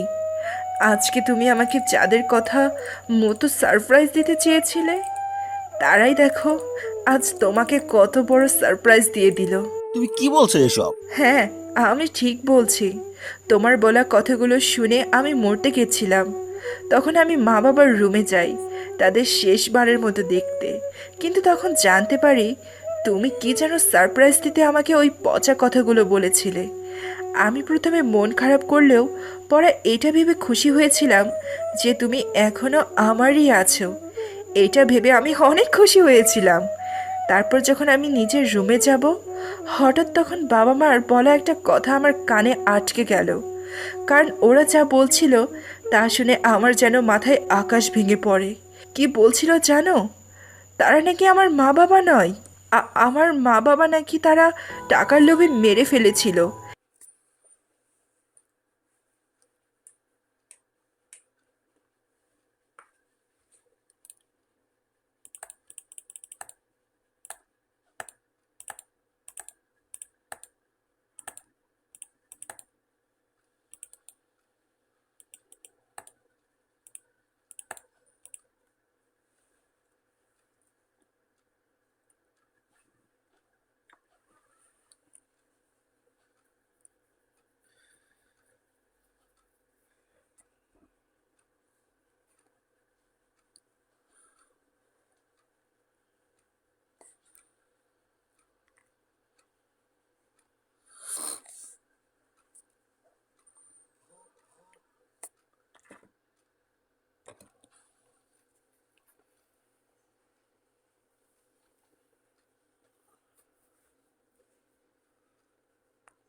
আমি তোমাকে ঘুম পাড়িয়ে দিই। তারপর মীরা রাইসার মাথায় হাত বুলিয়ে দিতে দিতে মীরাও ঘুমিয়ে যায়। পরের দিন খুব সকাল সকাল মীরা মনিদের বাড়িতে যায় আর লুকিয়ে লুকিয়ে ওদের ফলো করতে থাকে। ওরা কি করে, কোথায় যায়, এভাবে দেখতে দেখতে 15 দিন কেটে যায়। 15 দিন পর আমি অফিসে কাজ করছিলাম, এমন সময় অফিসে পিয়ন এসে বলল, স্যার আপনার পার্সেল। ঠিক আছে দিন। আমি পার্সেল খুলে দেখি 2টা ডায়েরি। আমাকে আবার ডায়েরি দিল কে? তারপর আমি ডায়েরি খুলে দেখি ডায়েরির প্রত্যেকটা পাতায় লেখা। কি আজব মানুষ রে বাবা, ডায়েরি গিফট করলো, তাও আবার লেখা ডায়েরি। এটা আমি কি করব? আচ্ছা দেখি কি লেখা আছে এই ডায়েরিতে, তাহলে হয়তো বুঝতে পারবো। তারপর ডায়েরি পড়তে লাগলাম। ডায়েরিটা পড়তে পড়তে হঠাৎ কেন যেন মনে হচ্ছে ডায়েরির প্রতিটা শব্দ আমার খুব পরিচিত, আর এই ঘটনাগুলো আমি খুব কাছে থেকে দেখেছি, কিন্তু কোথায় না মনে পড়ছে না কেন। উফ, মাথাটা এত ব্যথা করছে কেন, না আর ভাবতে পারছি না। হ্যালো ম্যানেজার সাহেব, আমার রুমে একটু আসুন। স্যার আসবো? হ্যাঁ আসুন। হঠাৎ আমার শরীরটা একটু খারাপ লাগছে, তাই আমি বাড়ি যাচ্ছি। রাতে অফিসের সব কাজকর্ম আমাকে মেইল করবেন। আর হ্যাঁ, এসএস কোম্পানির সাথে আমাদের কোম্পানির যে চুক্তি হয়েছিল সেই ফাইলটাও আমার বাড়িতে পাঠিয়ে দেবেন। ঠিক আছে স্যার, আমি এদিকটা দেখছি, আপনি কোনো চিন্তা করবেন না। গুড, আমি তাহলে আসছি। ড্রাইভারকে গাড়ি বের করতে বলুন। জি স্যার। স্যার কোথায় যাবেন? বাসায় চলুন চাচা। ঠিক আছে স্যার। ড্রাইভার গাড়ি চালাচ্ছে, হঠাৎ করে ড্রাইভার এক অন্য অচেনা রাস্তায় গাড়ি নিয়ে যায়। তখন আমি বললাম, এ কি চাচা, আপনি এদিকে কোথায় যাচ্ছেন? এটা তো বাড়ির রাস্তা নয়। স্যার এটা আপনার বাড়িতে যাওয়ার শর্টকাট রাস্তা। ওহ তাহলে ঠিক আছে, এই রাস্তা দিয়ে যান। আমি ড্রাইভারের সাথে কথা বলার সময় হঠাৎ একটা পার্ক চোখে পড়লো। পার্কটাকে দেখে আমার খুব চেনা চেনা লাগছে, তাই বললাম, চাচা গাড়ি থামান তো একটু। ড্রাইভার রাস্তার পাশে গাড়ি থামাতে আমি গাড়ি থেকে নেমে পড়লাম আর পার্কটার দিকে যাচ্ছিলাম। তখন হঠাৎ, স্যার ওই দিকে কোথায় যাচ্ছেন? চাচা আমি একটু পার্কটা ঘুরে দেখতে চাই, আপনি একটু ওয়েট করুন। আরে স্যার শোনেন তো, যা চলে গেল। এদিকে আমি পার্কের কাছে আসতে দেখি পার্কের মেইন গেটে তালা ঝুলছে, কিন্তু ভেতরে নীল জামা পরে একটা মেয়েকে দেখছি। এই মেয়ে কিভাবে ভেতরে গেল? এমন সময় হঠাৎ কে যেন আমার কাঁধে হাত রাখে। আমি চমকে গিয়ে পেছন ঘুরতে প্রায় 60 থেকে 80 বছরের একজন বৃদ্ধ লোক দাঁড়িয়ে আছে। তখন আমি বললাম, কিছু বলবেন চাচা? তুমি কে বাবা? তোমাকে তো আগে কখনো দেখি নাই, এখানে কি করছো? আসলে চাচা আমার নাম রানা আহমেদ। তা চাচা আপনি কে, আর পার্ক তালা দেওয়া কেন? আমি এখানে দারোয়ানের চাকরি করি। ও তাই? তো চাচা আমার একটা উপকার করুন না, তালাটা একটু খুলে দেন, আমি একটু ভেতরের জায়গাটা ঘুরে দেখতাম। না বাবা, আমি এটা করতে পারবো না। আজ থেকে প্রায় 4 বছর আগে কয়েকজন ছেলে একটা মেয়েকে রেপ করে এখানে মেরে ফেলে যায়, তাই সরকারি লোক এটাকে বন্ধ করে দেয়। এখন যদি তোমাকে ঢুকতে দেই তাহলে আমার চাকরি চলে যাবে, আর আমি এই বুড়ো বয়সে কোথায় চাকরি পাবো? লোকটার কথা শুনে মনটা খারাপ হয়ে গেল, তাই কিছু না বলে যে চলে আসবো তখনই। বাবা একটু শোনো তো, তুমি কি এর আগেও এখানে আসতে? কেন জানি না তোমাকে খুব পরিচিত মনে হচ্ছে। না চাচা, আমি তো এখানে নতুন, আর আপনি হয়তো অন্য কারোর সাথে আমাকে গুলিয়ে ফেলছেন। তাই হবে হয়তো, বয়স হয়েছে তো। কিন্তু তোমারই মতো একটা ছেলে কয়েক বছর আগে এখানে রোজ আসতো। ছেলেটার সাথে একটা গোলগাল চেহারার মেয়েও আসতো। কি যেন নামটা ছিল মেয়েটার, ঠিক মনে পড়ছে না। ও হ্যাঁ, নাম ছিল নীলিম। নীলা নামটা শুনেই কেন জানি নামটা খুব পরিচিত মনে হলো। হঠাৎ মোবাইলটা বেজে উঠলো। মোবাইলে তাকিয়ে দেখি মনি কল করেছে। হ্যালো সুইটহার্ট, বলো। জান তুমি কই? এই তো পার্কের কাছে। তোমার কি কিছু লাগবে? না, কিছু লাগবে না, তুমি একটু তাড়াতাড়ি বাড়িতে আসো, একা একা ভালো লাগছে না। আর একটা কথা, আসার সময় আমার জন্য কিন্তু ফুচকা আনতে ভুলবে না। যদি ভুলে যাও তাহলে তোমার খবর আছে। বাবু আমি এখানে ফুচকা কোথায় পাবো? তা আমি কি করব? আমি তোমাকে 1 ঘন্টা সময় দিলাম, তার ভেতর ফুচকা নিয়ে বাড়িতে আসবে, নয়তো আমি রাগ করব। আচ্ছা ঠিক আছে, তাহলে আজকে আর ফুচকা নিয়ে আসবো না, তুমি তোমার রাগ নিয়ে থাকো। যাহ বাবা, কেটে দিল। একটু মজা করলাম আর মহারানী সত্যি সত্যি রাগ করলো। চাচা আজকে তাহলে আসি, আপনি ভালো থাকবেন। আচ্ছা বাবা, তুমিও ভালো থেকো। তারপর আমি গাড়ির কাছে এসে ড্রাইভারকে বললাম, আচ্ছা চাচা এখানে আশেপাশে কোথাও ফুচকার দোকান আছে? হ্যাঁ স্যার, সামনের রাস্তার মোড়ে একটা দোকান আছে। ঠিক আছে, তাহলে ওখানে একটু থামাবেন। আচ্ছা ঠিক আছে স্যার। তারপর ড্রাইভারের কথা মতো জায়গা থেকে ফুচকা নিয়ে বাড়িতে এসে কলিং বেল দিতেই মনির দরজা খোলা যায়। আমি যখনই বাড়ির ভিতরে ঢুকতে যাবো তখনই মহি বলল, কি আপনি? আপনাকে তো ঠিক চিনলাম না। আর কি চাই এখানে? এই রে, ভালোই খেয়ে ফেছে আমার বউটা। এই মনি, পাগল হয়ে গেছো নাকি? আমাকে আপনি করে বলছো কেন? আর আমি না তোমার একমাত্র আদরের বর? এখানে মনি বলে কেউ থাকে না, আপনি এখন আসতে পারেন। তাহলে আমার মনে হয় আমি ভুল ঠিকানা এসেছি। আমার বউ তো আমাকে আপনি করে বলে না। ভেবেছিলাম বউটাকে সাথে করে নিয়ে ফুচকা খাবো। আচ্ছা আপু, আপনি ভালো থাকবেন, আমি আসি। এই বাবু, কোথায় যাও? আমি তো তোমার সাথে একটু মজা করছিলাম। বলে আমাকে জড়িয়ে ধরলো আর ফুচকার প্যাকেটটা নেওয়ার চেষ্টা করলো মনি। আরে আপু, আপনি কি করছেন? আমাকে আপনি জড়িয়ে ধরেছেন কেন? আর আমার বউয়ের জন্য না ফুচকা, চুরি তুক্কু ডাকাতি করার চেষ্টা করছেন কেন? এই কে তোমার আপু? হ্যাঁ, আর আমি তোমার একমাত্র বউ না? আমি তোমাকে জড়িয়ে ধরবো না তো কে জড়িয়ে ধরবে? হ্যাঁ, এই বাবু, ফুচকা দাও না প্লিজ। সরি, এগুলো আপনাকে দিতে পারবো না, এগুলো আপনার জন্য নয়, আমার জন্য। বলেই ভেতরে ঢুকলাম। তুমি না এক্ষুনি বললে ফুচকা তোমার বউয়ের জন্য, আর আমি তো তোমার একমাত্র বউ। আচ্ছা তাই বুঝি, কই আমার তো মনে পড়ছে না। ফুচকা খেতে খেতে বললাম, আর মনি আমার দিকে তাকিয়ে আছে। এই যে আপনি আমার দিকে এভাবে তাকিয়ে আছেন কেন? এভাবে তাকিয়ে থাকলে তো আমার পেট খারাপ করবে। মনি তখন মুখ কালো করে বলল, তোমার পেট খারাপ, আমার না। আর হলেও তোমার কারণেই হবে। যাও ফ্রেশ হতে আসো। ওহ তাই তো, আমি তাহলে ফ্রেশ হয়ে আসি, তারপর পেট পুরো ফুচকা খাবো। বলে ফ্রেশ হতে চলে যাই। যাও যাও, আমাকে দেখিয়ে দেখিয়ে ফুচকা খাওয়া, তাই না? এবার দেখি কি করে আমাকে দেখিয়ে দেখিয়ে খাও। তারপর সব ফুচকা সাবার করে ফেললো মনে। আমি ফ্রেশ হয়ে এসে দেখি একটা ফুচকাও নাই, সব রাক্ষসীটা খেয়ে ফেলছে। তাই মন খারাপ করে সোফায় বসে আছি, খুব কষ্ট হচ্ছে ফুচকাগুলোর জন্য। এদিকে মনি, আহারে, বেচারার খুব কষ্ট হচ্ছে ফুচকার জন্য। দেখি তাহলে মজা করি একটু। বাবুর কি মন খারাপ? কই না তো, আমার আবার মন কি জন্য খারাপ হবে? আমি জানি তোমার মন খারাপ। আচ্ছা দাঁড়াও, তোমার মন ভালো করে দিচ্ছি। তাই বুঝি, তা কিভাবে করবে? দেখোই না। তারপর মনি জোর করে আমার কোলে বসে ওর গোলাপি দুই ঠোঁট দিয়ে আমার ঠোঁট বন্ধ করে দেয়। আমিও মনির সাথে হারিয়ে গেলাম অন্য কোনো জগতে। প্রায় 5 থেকে 10 মিনিট পর মনি যখন ছেড়ে দেয় তখন দুইজনই খুব হাঁপাচ্ছি। কি বাবুর মন ভালো হয়েছে তো? 10% হয়েছে। কি মাত্র এতটুকু? তা কি করলে বাবুর মন ভালো হবে? বলছি। বলেই মনিকে কোলে তুলে নেই আর বেডরুমের দিকে যাচ্ছি। মনি 2 হাতে আমার গলা জড়িয়ে ধরে আছে আর আমার বুকের মধ্যে মুখ লুকাচ্ছে লজ্জাবতীর মতো, আর মাঝে মাঝে আমার বুকের মধ্যে কিস করছে।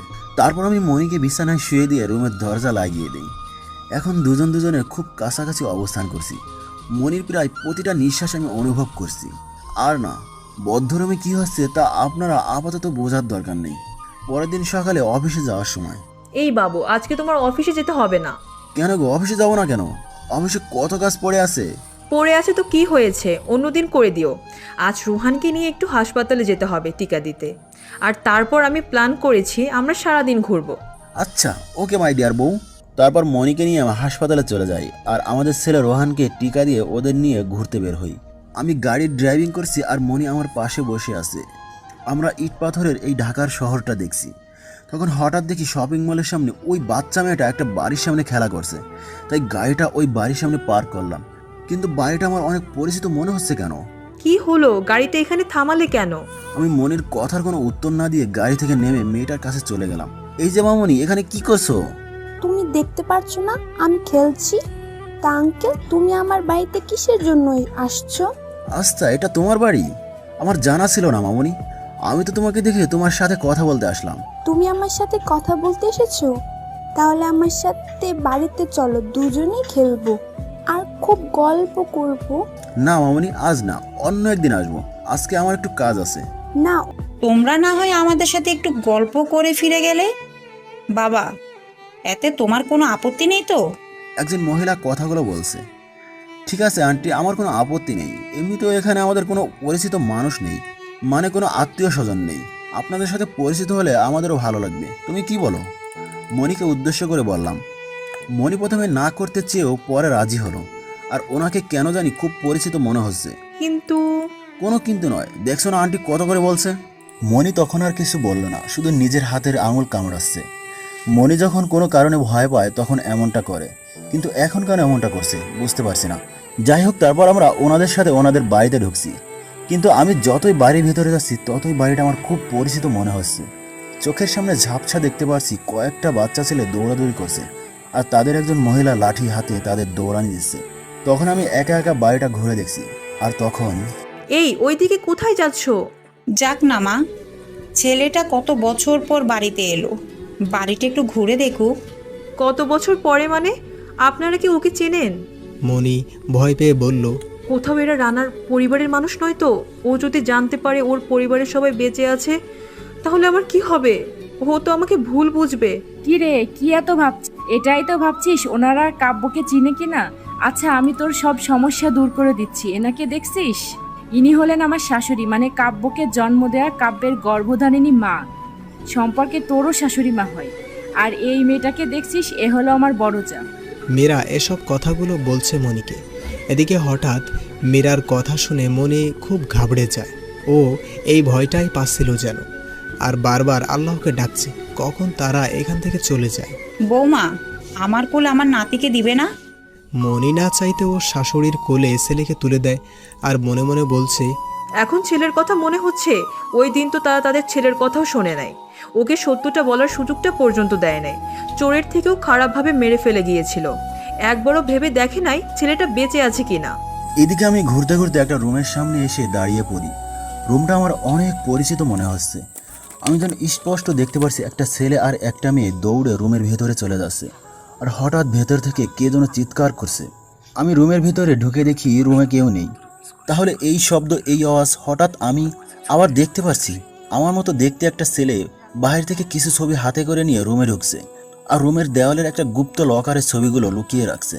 আমি ওই জায়গায় গিয়ে গুপ্ত লকারটা খোলার চেষ্টা করছি, কিন্তু খুলতে পারছি না। হঠাৎ লকারের ডয়াটা জোরে টান দিতেই খুলে গেল। ডয়াটা খুলে ওখানে বেশ কিছু ছবি দেখতে পাই, আর ছবিগুলো হাতে নিতেই আমি যেন আকাশ থেকে বললাম, এই কি দেখছি আমি? আমার সাথে একটা মেয়ের অন্তরঙ্গ অনেক ছবি। আমি মেয়েটার সাথে কি করে?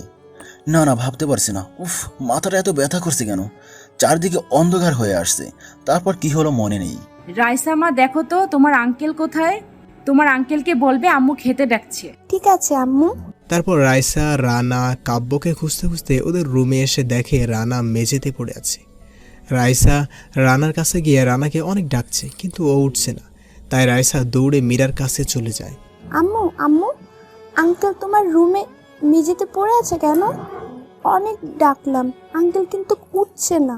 মীরা রাইসার কথা শুনে দৌড়ে ওর রুমে যায়, সাথে মনিও যায়। ওরা গিয়ে দেখে সত্যিই কাব্য মেঝেতে পড়ে আছে। এই কাব্য, তোমার কি হয়েছে? এই উঠো না কাব্য। মীরা, তুই ডাক্তার একটু ডাক না, ও ও উঠছে না কেন? হ্যাঁ দেখছি, তুই আমাকে একটু সাহায্য কর ওকে বিছানায় উঠাতে। তারপর দুইজন মিলে কাব্যকে বিছানায় শুয়ে দেয়।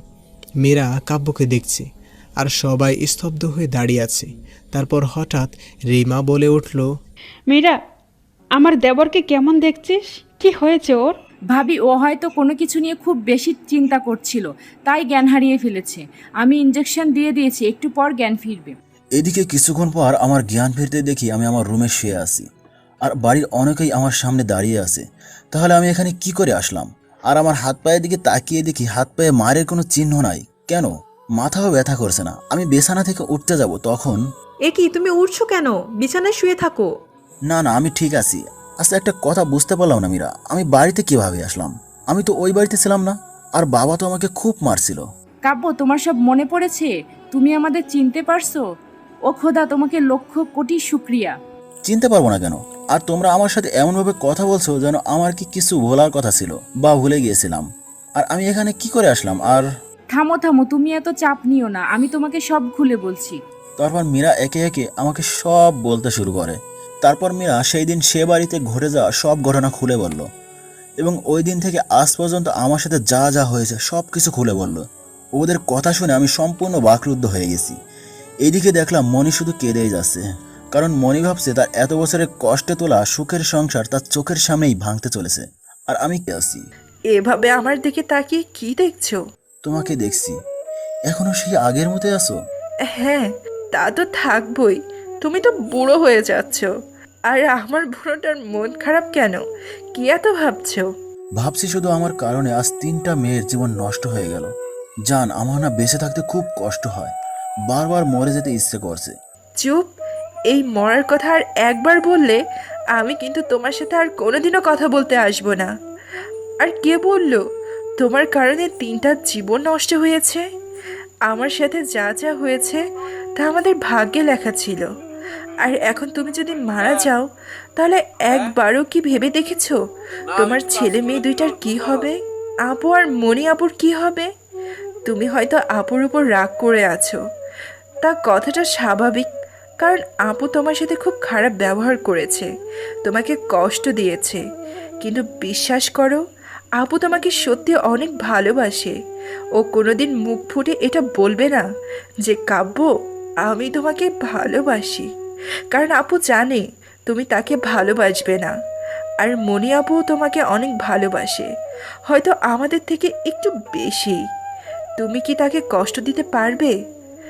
যার কারণে তুমি বেঁচে আছো তাকে এভাবে মাঝ রাস্তায় একা ফেলে যেতে পারবে? তোমার যখন কিছু মনে ছিল না তখন তুমি তাকে নিজের থেকেও বেশি ভালোবাসতে। একবার নিজের জীবনের উপলব্ধি থেকে ভেবে দেখো, আমি তোমাকে যখন ছেড়ে গিয়েছিলাম তখন তোমার কেমনটা লেগেছিল। আমি না হয় তোমার বাবা মা, তোমার বোন এবং মণিয়াপুর কথা বাদ দিলাম, কিন্তু তোমার ছেলে মেয়ের কথা ভেবে দেখো। মেয়েটা আজ পর্যন্ত তার বাবাকে দেখে নাই, রাতের একটা তারাকে তার বাবা মনে করে। আর আজ যখন জানতে পেরেছে তার বাবা বেঁচে আছে, সে কতটা খুশি হয়েছে। তুমি কি তোমার মেয়ের খুশির কথা একবারও ভেবে দেখবে না? এই সমস্ত কথা এক নিঃশ্বাসে বলল নীলা আমাকে। নীলা, আমি এখন কি করব তুমি বলো? আমি না পারবো তোমাকে ভুলে যেতে, আর না পারছি ওদের মেনে নিতে। আমি এটাও অস্বীকার করতে পারবো না যে আমি না চাইলেও ওদের মায়া জড়িয়ে পড়েছি। আমি ওদের মায়া থেকে বের হতে পারছি না। আমার যে খুব কষ্ট হচ্ছে। প্লিজ নীলা, আমাকে তোমার সাথে নিয়ে চলো। এ হয় না কাব্য, তুমি ওদের মায়া থেকে বের হতে পারবে না, কারণ ওরা তোমার বিয়ে করা বউ। তুমি যতই ওদের মায়া থেকে বের হতে চাইবে ততই ওদের মায়ায় জড়িয়ে যাবে। তাহলে আমি কি করব তুমিই বলে দাও নীলা। তুমি ওদের মেনে নাও। আঙ্কেল, তুমি কার সাথে কথা বলছো? হঠাৎ রাইসার কথা শুনে পাশে তাকিয়ে দেখি নীলা আর নেই, সম্পূর্ণ উধাও। তাহলে এটা কি আমার কল্পনা ছিল? এতক্ষণ যা যা বললাম সব নীলা আমাকে কল্পনা করিয়ে বলেছেন। হয়তো নীলা এখন কোথা থেকে আসবে? কারো সাথে না। মা, তুমি এত রাতে এখানে কি করো? আম্মু বলল ছাদে নাকি আব্বু আমার জন্য দাঁড়িয়ে আছে। এখন তো তুমি ছাড়া আর কেউ নেই, তাহলে কি তুমি আমার আব্বু? রাইসার মুখে আব্বু ডাক শুনে বুকটা কেমন যেন ঠান্ডা হয়ে গেল। নিজের সন্তানের মুখে আব্বু ডাক শুনলে যে কতটা শান্তি লাগে তা আগে কখনো জানতাম না। তাই আমি রাইসাকে বুকে নিয়ে ওর মুখে একটা চুমু দিয়ে বললাম, হ্যাঁ মা, আমি তোমার আব্বু। আরেকবার আব্বু বলে ডাকো না মা। আব্বু, আব্বু তুমি কোথায় ছিলে এতদিন? তুমি জানো আমার স্কুলের বন্ধুরা ওরা আমাকে প্রতিদিন বলে ওর বাবা পুতুল কিনে দিয়েছে, ওর বাবা ওইটা কিনে দিয়েছে। তখন আমার না খুব মন খারাপ করতো। আর জানো আব্বু, ওদের আব্বু আম্মুরা ওদের প্রতিদিন স্কুলে নিয়ে যায়, কিন্তু তুমি আর দুই আম্মু আমাকে প্রতিদিন স্কুলে নিয়ে যাবে, প্রতিদিন আমার সাথে খেলবে। হ্যাঁ মা, আমি তোমাকে রোজ স্কুলে নিয়ে যাব, তোমার সাথে খেলবো, অনেক খেলনা কিনে দেবো। রাইসা, রাইসা মা, যাও, তোমার দাদি ভাইয়ের সাথে খেলতে ডাকছে তোমাকে। যাও, ভাইয়ের সাথে খেলা করো। আমি সামনে তাকিয়ে দেখি মীরা আর মনি দাঁড়িয়ে আছে। আমি ওদের দেখে আবার ছাদের এক কোণে দাঁড়ালাম। ওরা দুইজন আমার দুই পাশে এসে দাঁড়িয়ে পড়ে। কেউ কোনো কথা বলছে না। অনেকক্ষণ পর নীরবতা ভেঙে মীরা বলল, কাব্য, তোমার কাছে ক্ষমা চাওয়ার মতো মুখ আমার নেই, তবুও তোমাকে বলবো, যদি পারো মেয়েটার মুখের দিকে চেয়ে আমাকে ক্ষমা করে দাও। আমি একটা ভুল প্রতিশোধের নেশা আমাকে অন্ধ করে দিয়েছিল, কিন্তু বিশ্বাস করো, যেদিন আমি সত্যটা জানতে পেরেছিলাম সেই দিন থেকে আজ পর্যন্ত কখনো নিজেকে ক্ষমা করতে পারিনি। অনেকবার নিজেকে শেষ করে দিতেও চেয়েছি, কিন্তু মেয়েটার মুখের দিকে তাকিয়ে আমি কিছুই করতে পারিনি। বীরা কাঁদতে কাঁদতে বলল কথাগুলো। এদিকে কাব্য চুপচাপ। দেখো কাব্য, সব মানুষই তো ভুল করে থাকে, আর আমিও করেছি, তোমার সাথে অন্যায় করেছি। অনেক বছর তোমাকে তোমার পরিবারের থেকে দূরে রেখেছি। যদি পারো আমাকে মাফ করে দিও প্লিজ। কাব্য এখনো চুপ। আচ্ছা, আমরা চাইলে কি তিনজন পুরাতন সব কথা ভুলে নতুন